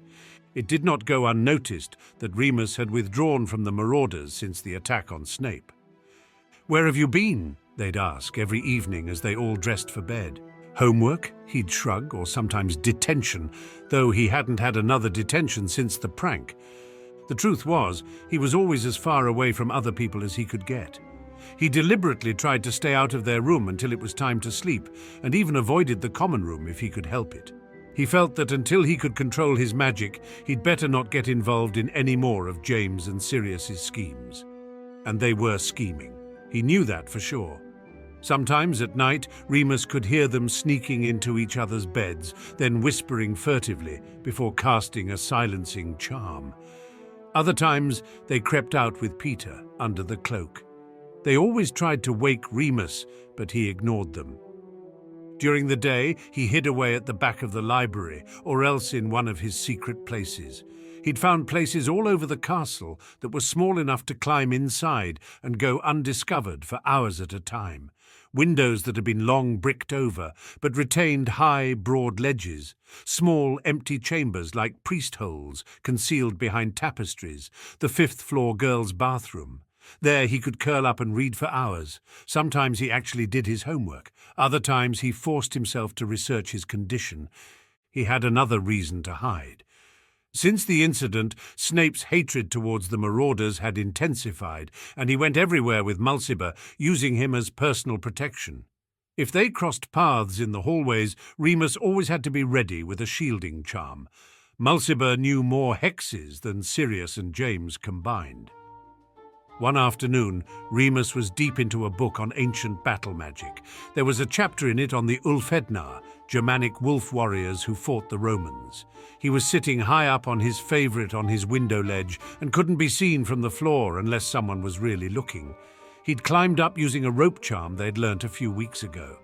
He was just about to climb down and go for dinner when he made a wrong move and knocked the heavy book off the ledge. He winced as it plummeted to the hard stone floor with a deafening thud. "Who's there?" a voice came further up the corridor. He heard footsteps, and with a sinking feeling, Remus realized he knew who it was. "So just a book?" Mulciber said, sounding sullen. "Yes, but where did it come from?" Snape replied, suspicious. Mulciber huffed. "The library?" Snape muttered under his breath, sounding exasperated. Remus pressed as hard as he could against the stone wall. "Who's up there?" Snape called in his nasal, spiteful voice. Silence. "Hominum revelio." Remus felt an odd tugging sensation in his stomach, and before he knew it, was being pulled from the ledge by an unseen force. He yelped, scrambling for something to hold on to, and ended up dangling from the ledge by his fingertips. Snape and Mulciber were laughing below. "Well, well," Snape purred. "If it isn't Loony Lupin, where are your little friends, eh? Put you up there and forgotten about you?" "Piss off, Snape!" Remus hissed, losing purchase on the stone, hoping he wouldn't break his ankles when he finally dropped. "Igniscopum," Snape smirked, pointing his wand. A thin rope of fire shot towards Remus, forcing him to kick off from the wall, landing on his back on the floor, hard. He blinked, winded, but quickly climbed to his feet, withdrawing his own wand. "Okay," he said, his back sore from the fall. "You got me. Now go away." "Why on earth would we do that?" Severus replied, facing him off, raising his wand. Expelliarmus!" Snape roared, beating him to it. He clutched Remus's wand gleefully, then added, "Gelesco!" Remus felt his feet fuse with the ground, sticking him in place. He groaned. He was stuck now. It might be worth calling for help, but the corridor was a quiet one, and he didn't want to look like a coward. He stared at them both defiantly, setting his jaw. "Mulciber," Snape turned to his troll-like companion. "Weren't we just saying the other day that you need to practice a few hexes more? I feel like this might be the perfect opportunity." Mulciber grinned, licking his lips. He raised his own wand, not quite as elegantly as Severus, but with the same malicious intent. "Lapidosus!" Nothing happened for a moment, and Remus felt a surge of relief, before suddenly, out of nowhere, a cloud of tiny stones, like gravel, appeared floating in mid-air. It hovered between Remus and Mulciber for a few moments, before beginning to fly at Remus's face, like a swam of angry bees. He immediately raised his arms to protect himself, but Severus was too quick. "Incarcerus," he said, yawning as if bored. Immediately, Remus found himself bound tightly by rope, now hardly able to move at all. The stones kept pelting themselves at him, and all he could do was shut his eyes. He struggled, knowing it wouldn't help, but needing to do something. He didn't want to cry, even when he felt a hot trickle of blood slide down his temple. "What's going on? Severus!" A girl's voice came from the end of the hall. "Finite incantatum?" Snape whispered hurriedly.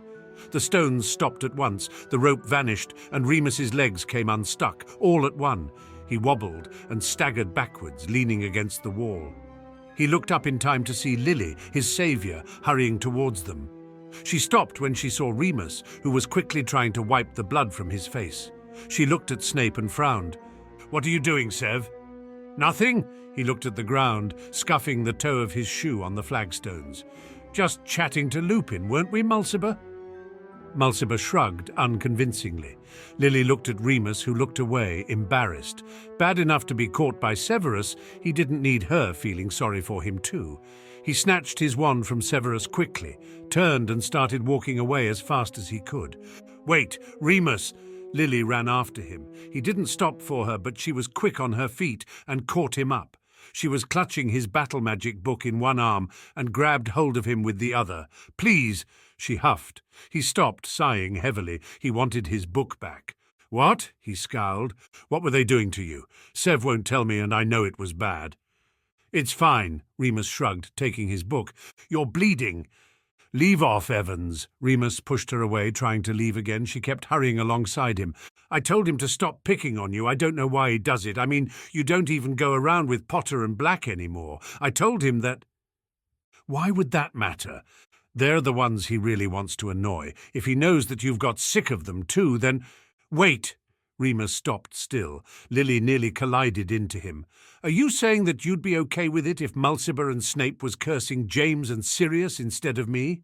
"Well," Lily flushed, "I mean, it would be a fair fight at least, and you know, they do bring it on themselves, acting the way they do."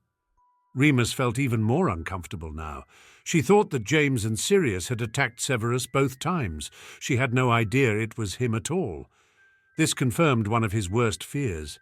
Lily thought that Remus only hung around with James and Sirius because he was odd and because they let him. Did everyone in the castle think he was as pathetic as Peter? "You're wrong," Remus frowned. "Now leave me alone, will you?" Chapter 16, First Year Astronomy. "Great to have you back, Lupin." Sirius grinned, pulling back the invisibility cloak as they entered the previously locked Defense Against the Dark Arts classroom. "What do you mean?"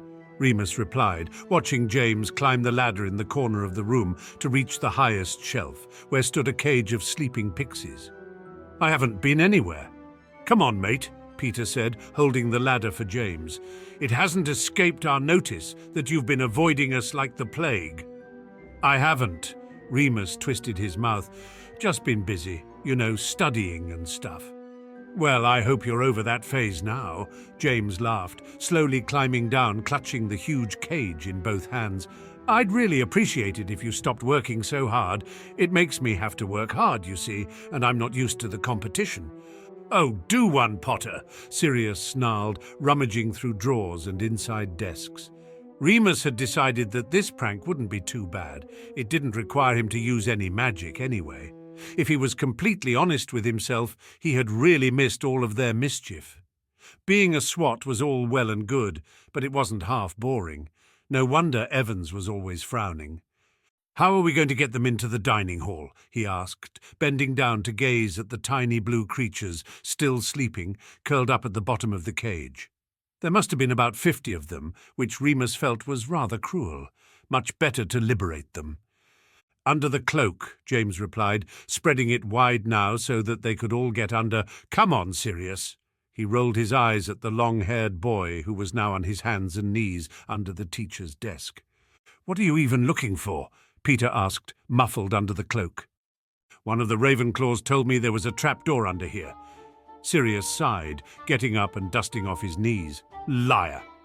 "This is Black's newest obsession," James explained to Remus as he closed the cloak over them and they headed for the door. Finding secret doors. "Hogwarts. A history says there are loads of undiscovered passages," Sirius said defensively. "Like that one you found, Lupin. There are definitely more. I want to find at least one before we leave." "There's also supposed to be a monster hidden somewhere in the castle," James whispered back as they made their way along the halls towards Gryffindor Tower. Peter shuddered.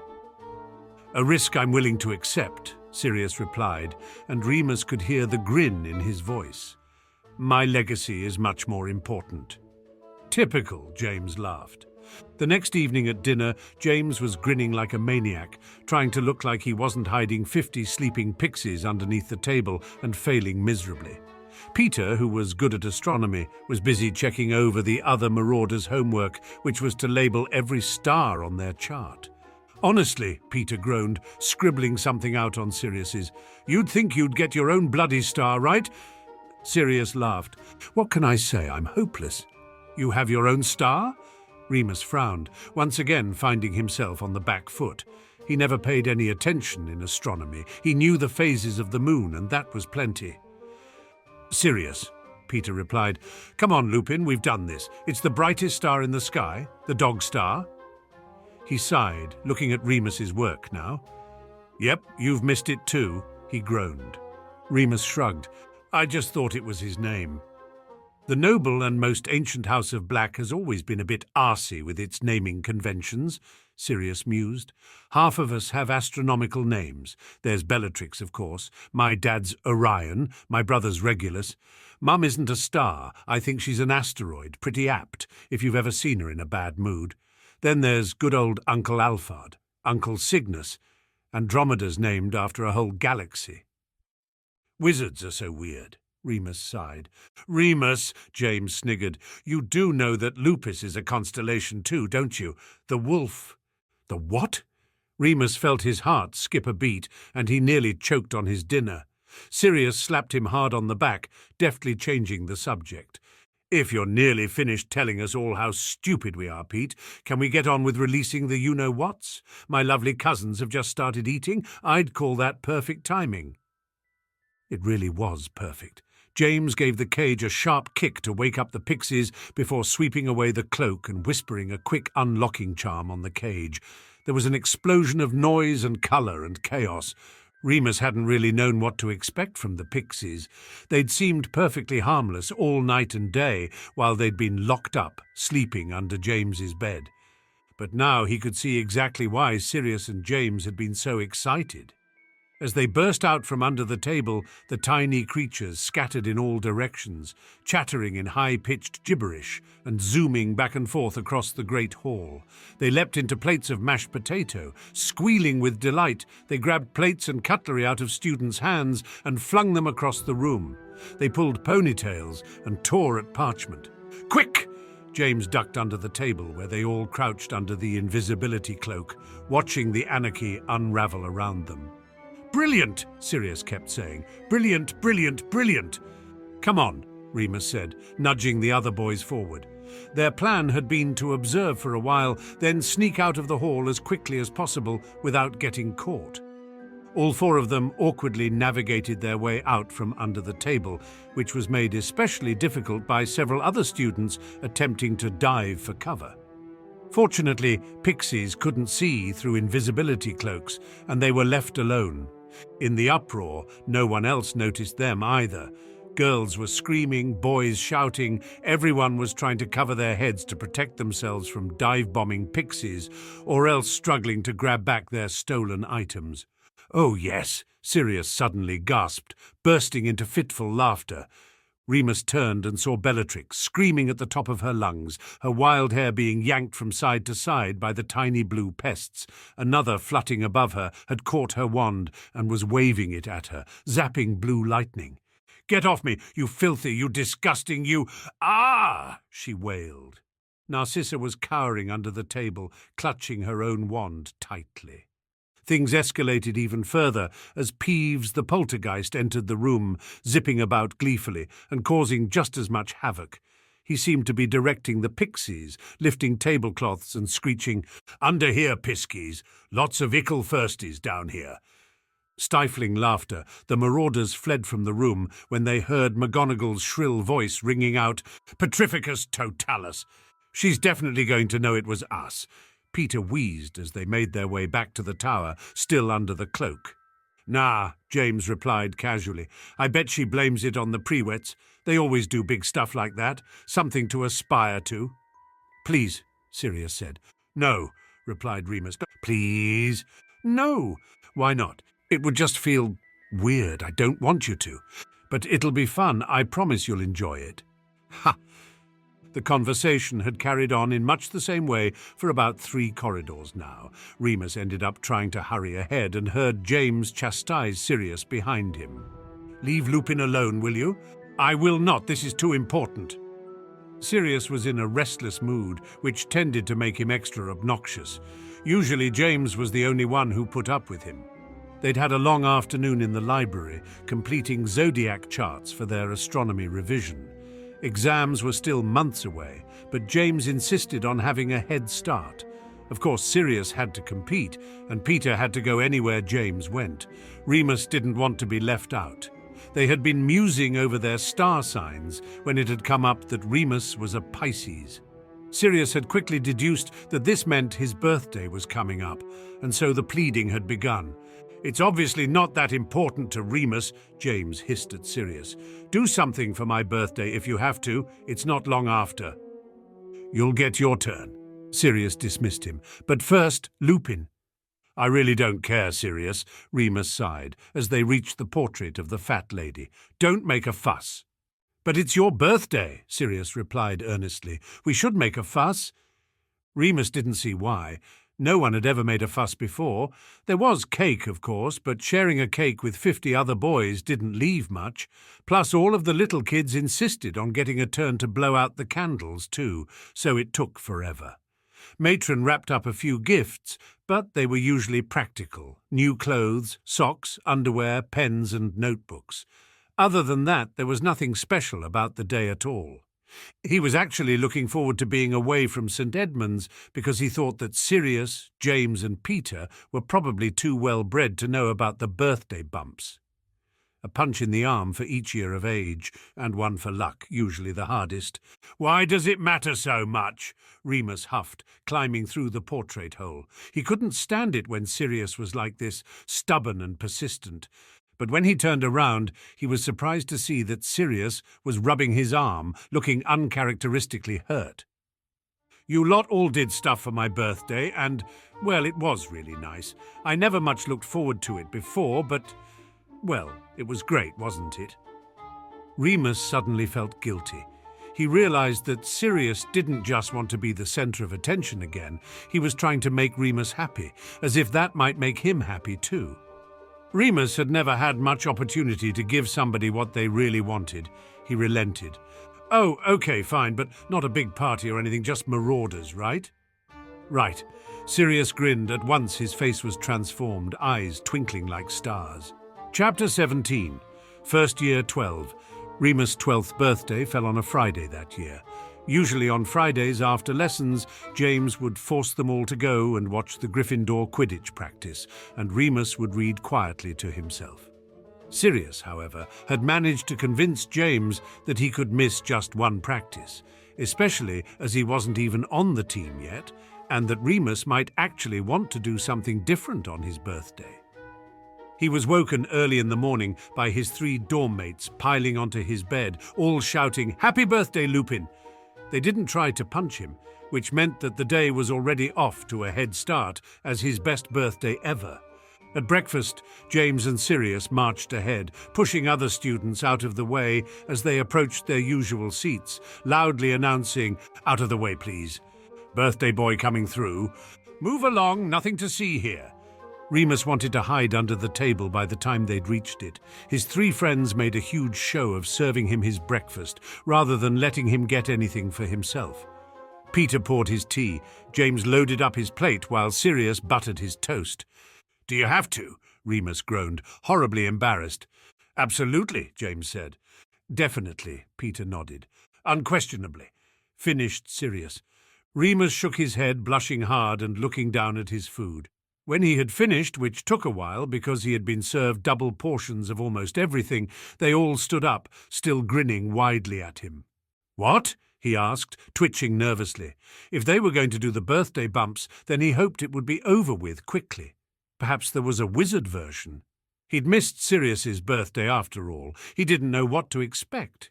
Peter and James each put a hand on his shoulder, forcing him to sit down again. Sirius pulled a pitch pipe from his robe's pocket and blew a long note. Remus squeezed his eyes shut. Oh no.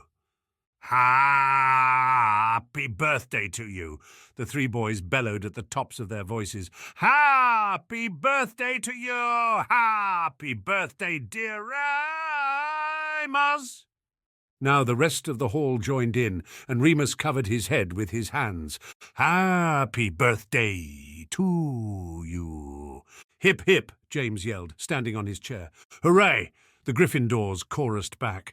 "At least that's over and done with," Remus muttered, his face burning as they finished cheering. Peter looked at him with pity. "Sorry, mate, but they're planning to do the same at lunch and dinner." They still had to sit through potions as their last lesson of the week. Remus had found that even when he did all of his homework and understood all of the texts, he still had no natural talent for potion making. On top of that, it was a boring subject, and Slughorn began to bang on about the 5 key components of sleeping draughts. Remus began to doze off himself. Snape didn't bother him. Actually, Snape hadn't so much as glanced in Remus's direction since the incident in the corridor. Lily flashed him a smile and wished him happy birthday before rolling her huge emerald eyes as James and Sirius attempted to convince Slughorn not to give them any homework out of respect for the occasion. At dinner, Remus endured what he hoped was his final round of happy birthday, which became the loudest yet, largely because Dumbledore was present and began conducting the entire school, bellowing at the top of his own voice. He also received a few cards, one from the whole of Gryffindor House, another from Matron, along with a new pair of socks. After dinner, they sat in the common room and Sirius lugged down his heavy record player and put on Electric Warrior for the 100th time since Christmas. I was dancing when I was 12.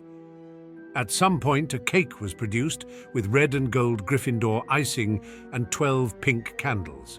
When Remus cut it open, all the while encouraged to make a wish but not able to think of one single thing he wanted, he was amazed to find that it was made up of 4 different flavors: a quarter chocolate, a quarter lemon drizzle, a quarter Victoria sponge, and a quarter coffee and walnut. "Like your toast," Sirius grinned, looking thrilled at the expression of surprise on Remus's face. "Thought you might get bored if it was all one flavor." "Wow, thanks." "So, what do you want to do for the rest of the evening?" James asked. "It still looks light enough if you did want to go and watch the—" "He doesn't, James. Bloody hell, you're going to have to start developing some other interests, mate. You're getting boring." "I don't mind if you want to go and watch the Quidditch practice." Remus said hurriedly, "You've already done plenty, honestly. 3 songs in one day, what more could a 12-year-old ask for?" "No," James shook his head heroically. "Sirius is right, it's your birthday. We'll do something you like doing." They were all quiet for a little while before James cleared his throat. Lupin, what do you like doing?" Remus thought. He could very easily give a list of things he did not enjoy doing: football, homework, flying, potions. But no one had ever asked him before what sort of things he did enjoy. He liked watching telly, but so far he hadn't discovered a TV at Hogwarts. He liked being able to choose what he ate for breakfast and dinner. He liked listening to Mark Bolan singing through Sirius's record player. None of these things were really hobbies. "Reading?" Peter said, trying to be helpful. "You read a lot?" "Do I?" Remus raised his eyebrows. He hadn't thought about that, but it was true. Since Christmas anyway, he'd finished all his set texts for the year and even a few books checked out from the library. "Oh yeah, great," James rolled his eyes. "Happy birthday, Lupin. Let's start a book club." Sirius sniggered. Pete looked annoyed. "Well, I don't know. Other than reading, you seem to really like detention, Remus." Remus laughed at that, holding his hands up apologetically. "Sorry, lads, I reckon I must just be really boring." "What about when you disappear off?" Sirius asked suddenly. Remus balked. "What do you mean? I told you I've been sick. I go to the hospital wing." He hurried. Sirius waved a hand. "No, not then. Sometimes you go off after lessons or while we're watching the Quidditch. What are you doing?" Remus felt himself go red. He'd been wandering off by himself less and less, but clearly his friends had still noticed. They all looked at him expectantly. He bit his lip. "I just sort of walk around," he said lamely. "Where, though?" Peter asked. "In the grounds?" "Everywhere," Remus shrugged. "I just like to look about, so I know where stuff is." He pulled the map out of his back pocket. "It's stupid. I started adding stuff to the map they gave us at the beginning of the year, and whenever I see something interesting, I put it in." James took the map and unfolded it. The 3 boys peered over to see. They were quiet for a while. Sirius looked in awe. "You've added all of the portraits and labelled them and everything." "My spelling's rubbish," Remus blushed harder, wanting to snatch it back. James's face was scrunched up. "What's that?" He pointed at a mark Remus had made on one of the staircases. "One of the trick steps," Remus replied. "That's the one you can sink into. That one," he pointed to a mark on a different step, "is the one that vanishes. The staircases with arrows are the ones that move. I colour-coded so you can see where they end up." "Merlin!" Peter exhaled. "Do you have any idea how much time this would save me? I swear I get trapped on the wrong corridor twice a week because of those flipping stairs." "And me," James said. "Sod getting to lessons on time." Sirius burst out. "Please try to recognize the extremely important implications of this map, the possibilities now available to us for practical jokes." A smile spread across James's face, then Peter's. Remus snatched back the map, folding it up. "It's not finished yet. There's loads to do. I wanted to do some spells on it once I figure out how." "What sort of spells?" Sirius asked eagerly. Remus hesitated. It wasn't that he didn't appreciate Sirius's interest or his excitement, but Remus has really wanted to work the map out for himself, as silly as it sounded. After all, Sirius had come up with the reading spell and the rain cloud incantation. For reasons he couldn't quite explain, Remus had a strong desire to prove that he was just as clever or just as able to put in the legwork this time. "Just some improvements," he said cautiously. "You'll think it's silly." "No, we won't," Peter replied earnestly. "We can help. I suppose it's my map, though." "Of course it's yours," James smiled soothingly. "Like the cloak is mine, right? But in the service of mischief?" "It's the Marauders," Sirius finished, his eyes twinkling. "The Marauders' map," Remus repeated, still not 100% comfortable with handing over his private project. "It's still yours, Lupin," Black continued. "We'll put your name first and everything." "Not sure if we want our names on it," Peter said nervously. "Our nicknames, then," Sirius shrugged. "We don't have nicknames." Remus replied, "Well, I suppose I sort of do, but I really don't want Loony Lupin written on it." The other three burst out laughing. After that, Remus decided that it wasn't so bad letting them in on his secret. He was actually relieved. He'd been starting to wonder if it wasn't just some private insanity of his, tracking and logging everything in the castle, getting it down, making sense of it. James, Sirius and Peter seemed less interested in the satisfaction of the task and more keen on planning their next prank with it. The rest of the evening was spent under the cloak, roaming the halls. The cloak, in Remus's opinion, was not strictly necessary, as they were all planning to be back before curfew.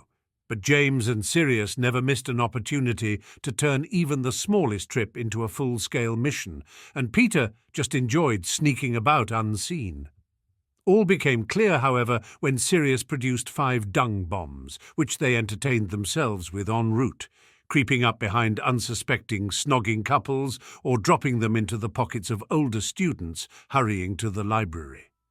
Remus showed them what he'd worked out so far, the passages and shortcuts he'd discovered, and even a few of his hidden places, not all of them, of course, just in case. He even told them his plan to put some kind of tracking spell on Mrs. Norris, Filch's cat, so that he'd be able to see her coming. They loved that idea. "Why stop there?" Sirius whispered as they turned a corner back to the common room at the end of the night. "Why not track everyone?" "Everyone? Yeah, then we'd know when anyone was coming. We could get away with anything." "I dunno," Remus replied, uncomfortable with the idea. What would happen when his friends saw him travelling down to the Whomping Willow every month? How long before they decided to follow him and got themselves killed? For the first time, Remus realized that the map was not as harmless as he'd first thought. But James and Peter were busy agreeing with Sirius, saying it was an excellent idea, already imagining being able to see what Dumbledore was up to, or where Snape was lurking. Remus firmly believed that given enough time, Sirius Black and James Potter truly could do anything they wanted. It was just who they were. He just hoped that it would be a long time yet. Chapter 18, First Year Revision. Time seemed to speed up after Remus's birthday. The days lengthened and spring rushed into the castle, flooding it with sunlight and fresh air after the long winter. Exams loomed, and Remus finally got over his anxiety around reading in public, spending more and more time in the library. Instead of planning new schemes and pranks, the Marauders found their evenings devoted to practicing spells and quizzing each other on potion ingredients. Sirius and James took the exams very seriously. It was a competition to them. Though they both would have denied vehemently, Remus suspected that they both had a desire to defend their pure-blood honour. It was too ingrained as an attitude throughout the school, even amongst the teachers.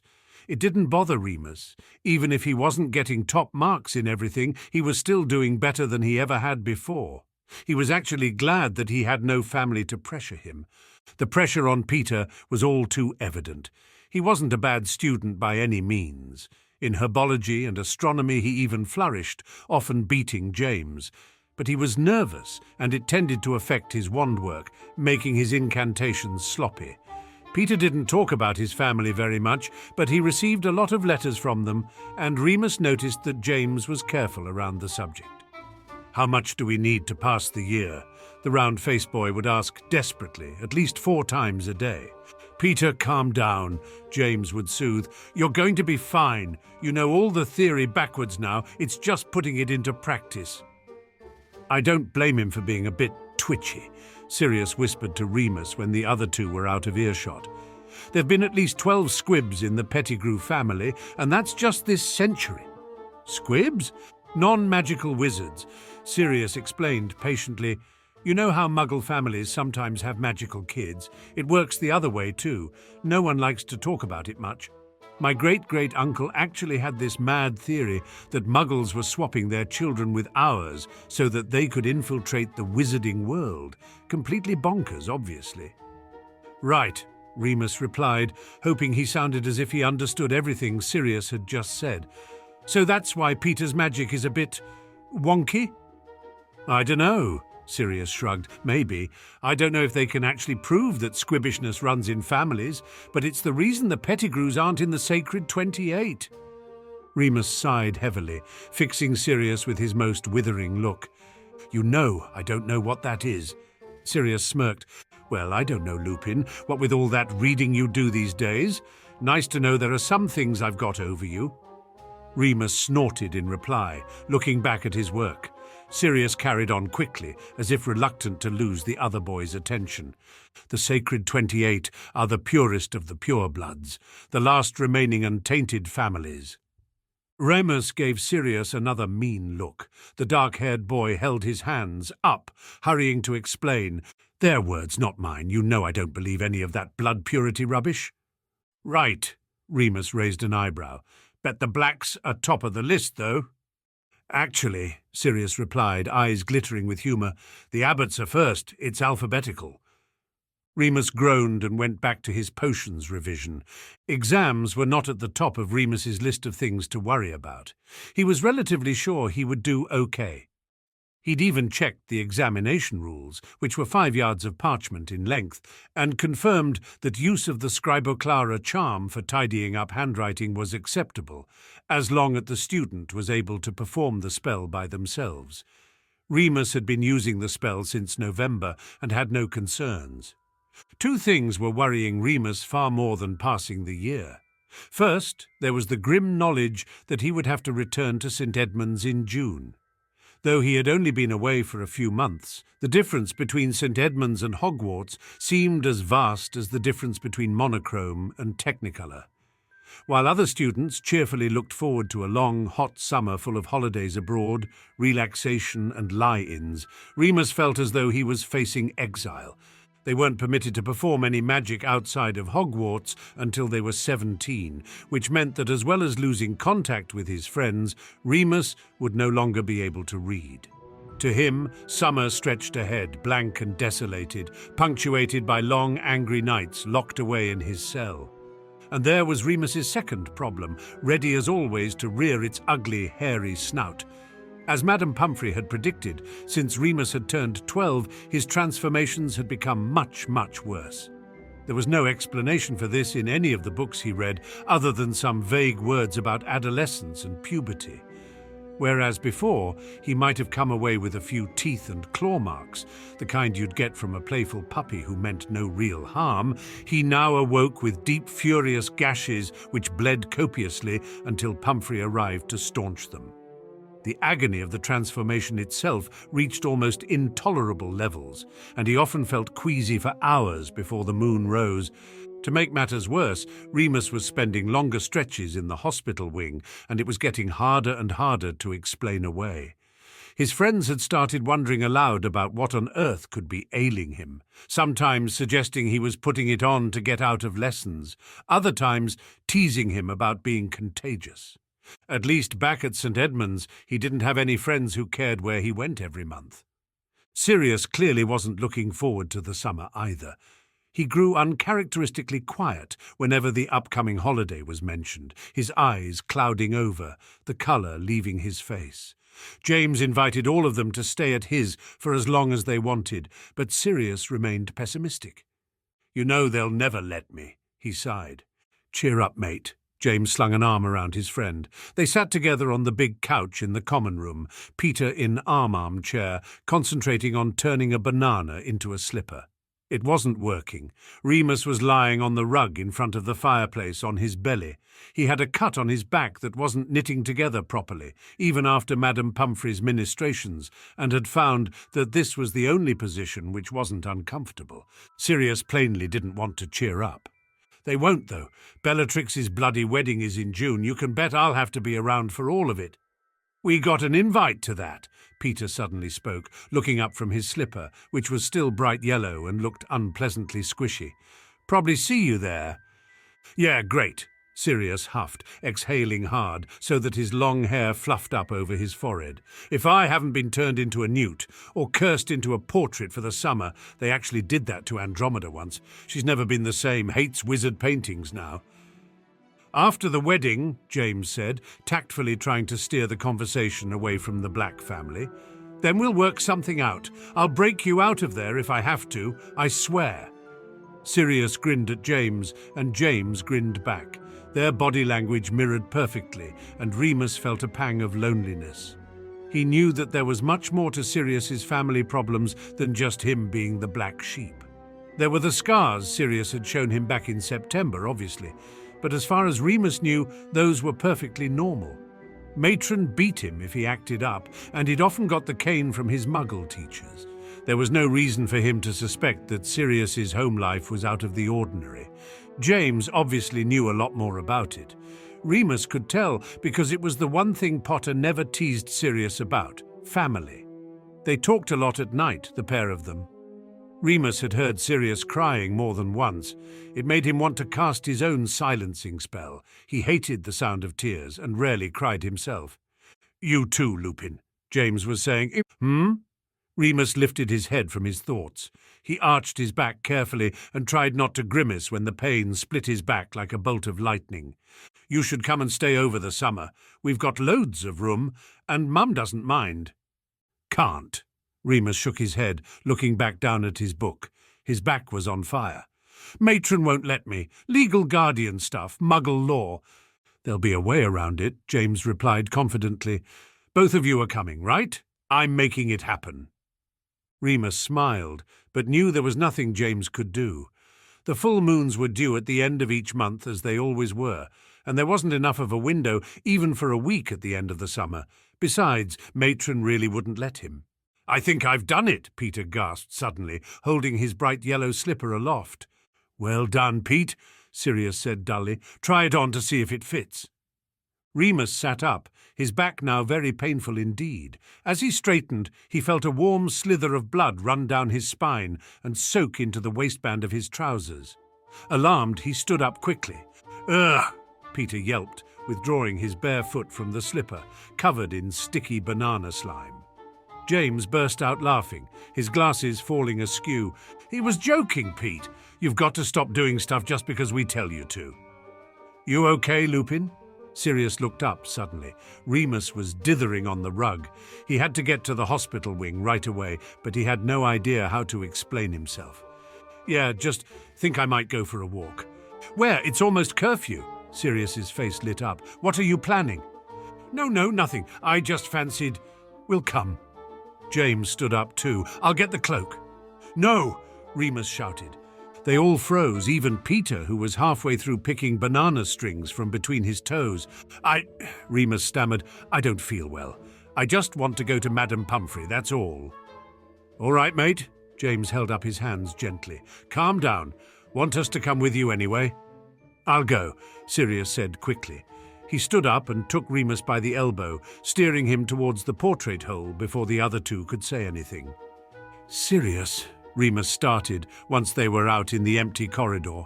It's all right, Lupin. I'm just walking you there. Won't go in with you or anything. Remus looked at him, confused, then nodded and started walking as quickly as his sore back would let him. He knew Sirius well enough now to know that there was no changing his mind. Peter might have let his nerves get the better of him and run back. James might have respected his wishes, but Sirius always had to push it. Are you all right? Sirius asked, eyeing him. You're walking stiffly.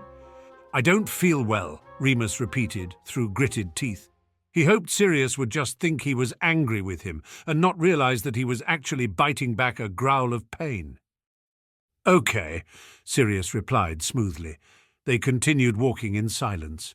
When they finally reached the hospital wing, they stood outside awkwardly for a few minutes, Remus's hot amber eyes glaring into Sirius's cool blue stare, as if daring him to ask a question.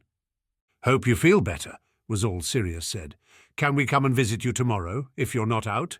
"Suppose so," Remus said warily. He tried to shrug, then winced. Sirius's expression did not flicker. "Look after yourself, Lupin," he said quietly, before turning and hurrying back the way they'd come. Remus watched him go until he turned the corner. He had the strangest feeling that Sirius would glance back at him before disappearing. When he didn't, Remus couldn't help but feel strangely disappointed, though he ought to have known better. Sirius Black was never predictable. He shivered slightly, partly because of the mounting pain and partly because of something else, then pushed open the hospital door. Chapter 19, First Year, End of Term. Remus would never tell anyone, but he really enjoyed the Hogwarts exam period. There were no lessons for a whole 2 weeks, and while everyone else ran around like a headless chicken, Remus felt very relaxed about the whole thing. The same could not be said for the rest of his classmates. Lily Evans had taken to ambushing other students in the library and common rooms, demanding that they quiz her on the 18th century goblin riots. Peter seemed to be constantly muttering to himself under his breath, wringing his hands together. Marlene McKinnon and Mary MacDonald, 2 Gryffindor first years Remus usually tried to avoid, kept bursting into fits of hysterical giggles from the nerves. James and Sirius appeared to be acting out with more bravado than ever, setting off flameless firecrackers in the corridors and performing vanishing spells on unsuspecting students' book bags in the library. Remus couldn't tell if the 2 of them were just responding to the general atmosphere of anxiety or whether they were expelling their own nervous energy.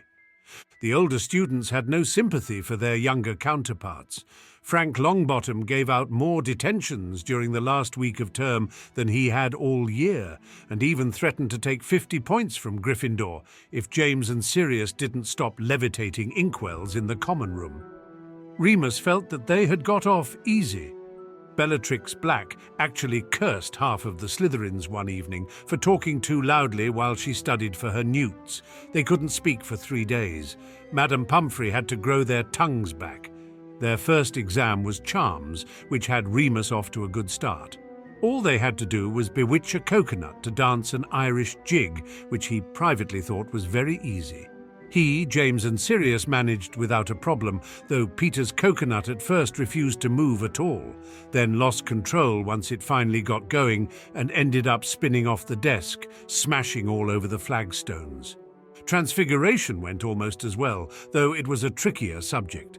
Their task was to turn a stag beetle into a pepper shaker.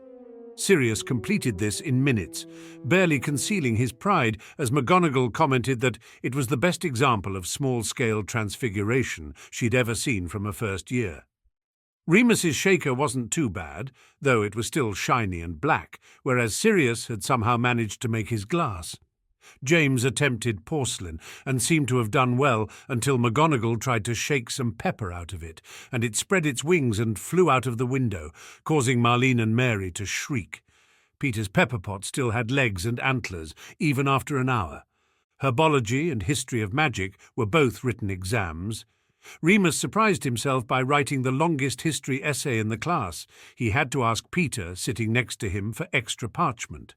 Apparently, there was plenty to be said about the goblin riots after all. Potions was easier than he expected. They had to brew a cure for warts from memory. Having a very good memory from years of practice, Remus knew he had all of the ingredients and quantities right, even if his preparation skills were lacking precision.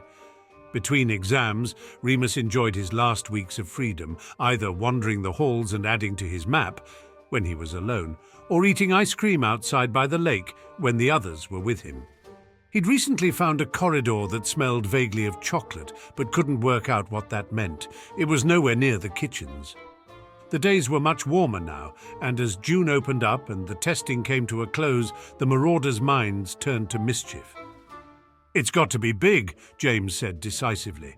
He was always making unnecessary statements like that, waiting for someone else to come up with an idea for him to approve. "Our last hurrah." "Not our last," Sirius replied, picking at the grass. "We'll be back in 2 months." "You lot might be," Peter worried. "I know I've failed everything." James waved a hand, dismissing Peter's fears. It was too warm and lazy of a day to spend long reassuring him. They were lounging in their new favourite spot, near a tree by the lake. Peter was sitting under the shade cast by the branches because he was fair and burnt easily. James and Sirius had stripped off their robes and rolled up the sleeves of their brilliant white uniform shirts to combat the heat. Remus simply lay in the sunshine, robes still on to cover up his freshest injuries, enjoying the warmth sinking into his aching joints. He liked the spot because the whomping willow was behind them, so they didn't have to look at it. "Have we got any dung bombs left?" Remus asked, squinting up at the blue sky, then closing his eyes to look at the patterns burned into his retinas. "Yeah, a few. Not enough for a big send-off, though." "How big are you thinking exactly?" "Bigger than dung bombs," James replied, cleaning his glasses, as he often did when he was thinking. "Big enough so that everyone knows it was us." "They'll know it's us. McGonagall always knows," Sirius put in, standing up and skimming a stone across the lake. It bounced 5 times. Sirius was amazing at skimming stones. He had this fluid sort of grace that was more animal than human. It drove Remus mad. After all, he was the one that wasn't strictly human, and he had all the natural grace of a flobberworm. "They might think it's the pre-wets," James shot back. "They've been beating us all year." "Nothing beat the pixies," Sirius said defensively. He threw another stone. This time, on its 4th bounce, a long, silvery tentacle rose from the water and batted it back towards him lazily. Sirius grinned. "And the itching powder was pretty good, you have to admit," Remus murmured, flinging an arm over his face. "Exactly," Sirius continued enthusiastically. "You've got to give us points for ingenuity there." "And the rain cloud," Peter piped up, eager to be involved. They all fell quiet. Remus sat up. They hadn't talked about that incident at all since January. Peter gnawed his lip, realizing what he'd done. Sirius shook his head, changing the subject. "Anyway, the point is, the 4 of us have had more detentions than the rest of Gryffindor combined this year. What more do you want us to do, James? Sign our work?" He pulled back his arm to throw the stone back into the lake, but James leapt up and grabbed his shoulder, causing him to drop it. "Oi!" Sirius frowned, annoyed. "What are you playing at?" "That's it!" James jumped excitedly. "We sign our work." "You what?" Remus squinted at both of them. He wished he hadn't stared at the sun for so long. His eyes were fogged over, and he was starting to get a headache. "Sign our work," James repeated, as if he was making perfect sense, and they were all too thick to get it. He sighed, impatient. "We put our mark on Hogwarts, literally." "Are you talking about defacing school property, Potter?" Sirius arched a dark eyebrow, joy written all over his face. "I might just be, Black." James wiggled his own eyebrows in return. He couldn't raise just one, like Sirius could. "Well, I say, old man." Sirius grinned, adopting an even more plummy aristocratic accent than usual. "What do you say, old bean?" "I say it's a simply ripping idea." "Oh, spiffing. Good show." "Rather." They both dissolved into giggles, falling on the ground and wrestling. Remus and Peter shared a look. This sort of thing was happening more and more. James and Sirius would get caught up in one of their own plays and leave the others behind. Remus stood and went over to sit with Peter. "Any idea what they're on about?" he asked the smaller boy. Peter was red in the face, his forehead creased. He was clearly thinking deeply. "They want us to write our names somewhere, on the walls," he said slowly. "What?" Remus asked. "Like carve it into the stone or something? That's a bit permanent, innit?" Sirius and James continued wrestling. James was larger and usually had the upper hand, but Sirius fought dirty. "It's all I can think of," Peter shrugged. "James says he wants it big. The walls are the biggest." Oh! He jumped up. "Lads," he squeaked, "I've had an idea." "Blimey!" James and Sirius stopped at once. James had Sirius in a headlock, and Sirius's ankle was just inching around Jamesy, ready to yank and topple them both. "Are you feeling okay, Pettigrew?" "The lawn," Peter continued, pacing as he thought out loud. "It's the biggest canvas, and it wouldn't have to be permanent. It could be, if we used a quick-grow potion." Remus sighed deeply. Why wasn't anyone making any sense today? And so it was down to James's desire for notoriety and Peter's desperation to prove himself that all four of them found themselves back out in the grounds after dark on the last day of term. They'd had 2 weeks to plan it, hoarding supplies from the greenhouse and learning various colour-changing incantations. In the meantime, they learnt that they had all passed their exams, even Peter. Remus had come first in History of Magic and second in Charms to Lily Evans, which he tried not to let bother him. "Ouch, that was my foot." "Sorry, I can't see a thing." "It's dark out, idiot." "Ouch, that was my foot." "Can we take the cloak off now?" "Yeah, I think so." They had dragged a heavy sack of hydrangea seeds all the way down from the tower. Well, Remus and Peter had. Sirius and James decided that they would lead the way. "Right," James said, businesslike, hands on his hips. "Did we agree to write love or from?" "From," Peter said. "I prefer love." Sirius said, "Oh, course you do, Black." James ruffled his hair playfully, causing Sirius to duck and pull a face. "Love it is, then. Come on, gentlemen, to work." An hour later, the sack of seeds was empty, and Remus was following the trail the others had left, drizzling the quick-grow potion over the ground. "Are we sure we spelled everything right?" James scratched his head, messing up his hair even more. "Too late now," Sirius replied, wiping sweat from his brow.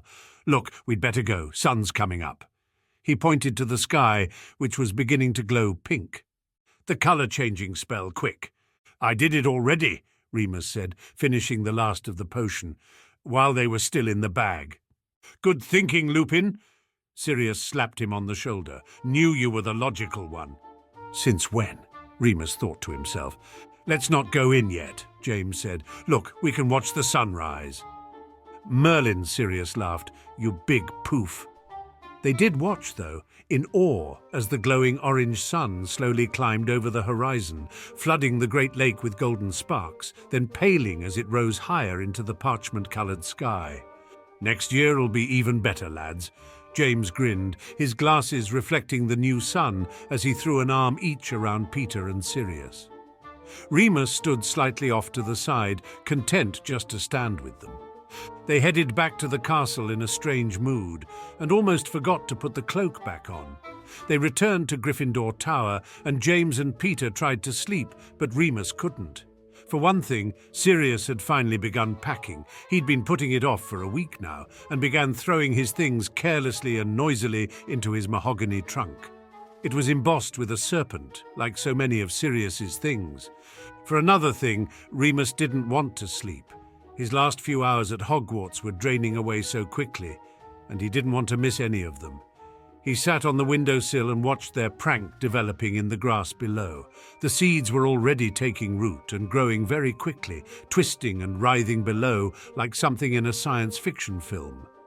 "Looking good," Sirius said, coming over to look. He'd apparently finished packing, though his trunk didn't look like it would close properly. "Still think it should have been was, not were," Remus said. "Bad grammar, Lupin," Sirius yawned. "Couldn't have lived with myself." He stretched sleepily and backed onto Remus's bed, which happened to be nearest, curling up to sleep. Remus looked at him for a while from his window ledge. With his eyes closed in the gentle dawn light, Sirius seemed softer, younger. Remus had spent the whole year in awe of him and James. How invincible they were, how daring. But they were all just kids together, really. And no matter how big their final prank was, it wouldn't stop the train coming for them tomorrow to take Remus back to St. Edmund's and Sirius back to wherever it was he lived, a house where the portraits shouted at him, and his family didn't care that he had come top in Transfiguration. He looked out of the window again, pressing his forehead to the cool glass and sighing deeply. It was a really good prank. They all ought to be proud. McGonagall would throw a fit. Dumbledore would probably like it. There was no need to feel so gloomy. It was only 2 months. 50 feet below, the hydrangeas finally bloomed, and Remus's heart skipped a beat. The gaudy flowers flashed below in Gryffindor colours, bright crimson and glimmering gold, blaring out their wonky-lettered message. The Marauders were here. Chapter 20, Summer 1972. Dear Remus, how's your summer so far? Mine is rubbish. Last week was Bellatrix's wedding. At least she won't be at Hogwarts next year. Regulus and I were groomsmen and had to wear green dress robes. Definitely not my colour. My whole family was there. It was awful. You should have seen what Bella did to her hair. She looked completely mental. Sissy has dyed hers too, blonde, so she looks like her stuck-up boyfriend Malfoy. I can't believe my aunt let her. I bet my mum wouldn't let me dye my hair. I wish we could do magic out of school. I've been researching curses in Dad's library. Should have some excellent stuff for Snivelus next year. James says his parents are letting me stay with them this summer. My parents won't let me go to the Potters, but they might let me stay with the Pettigrews, so I'm getting Pete to invite me. James said he'd invite you too. I hope you can come. It'll be great, just like school. See you soon, Sirius Black. Dear Remus, hope you're having a good summer and the muggles aren't getting you down. Mum and Dad say you're more than welcome to come for a visit. Sirius is trying to wrangle the whole summer, which would be brilliant. If you can come, reply to this owl ASAP. Mum says she'll write a letter herself if your matron needs her to. Best, James. Dear Remus, James and Sirius say they've tried to get in touch with you, but you haven't replied.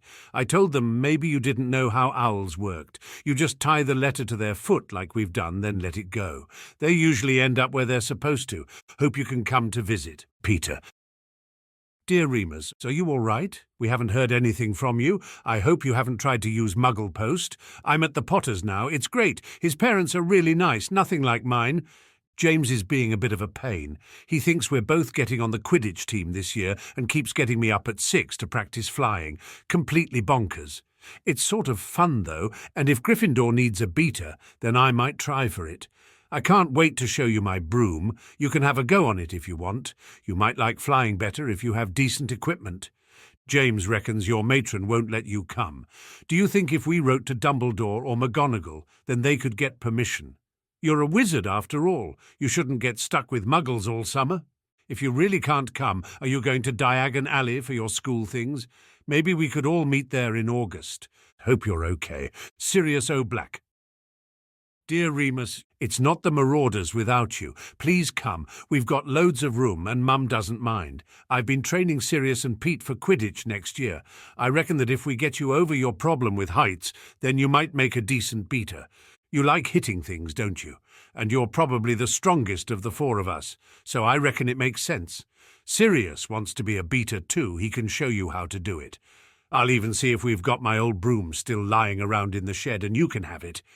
James, dear Remus, please come and save us from James's reign of terror. I don't even want to be on the Quidditch team. Peter, dear Remus, I hope you're getting these letters. We're starting to get worried about you. We all went to Diagon Alley together. It was great. James' mum bought us ice creams and let us go wherever we liked. Probably spent about 3 hours in quality Quidditch supplies. I really wanted to get out into Muggle London and find a record shop, but we weren't allowed to leave the alley.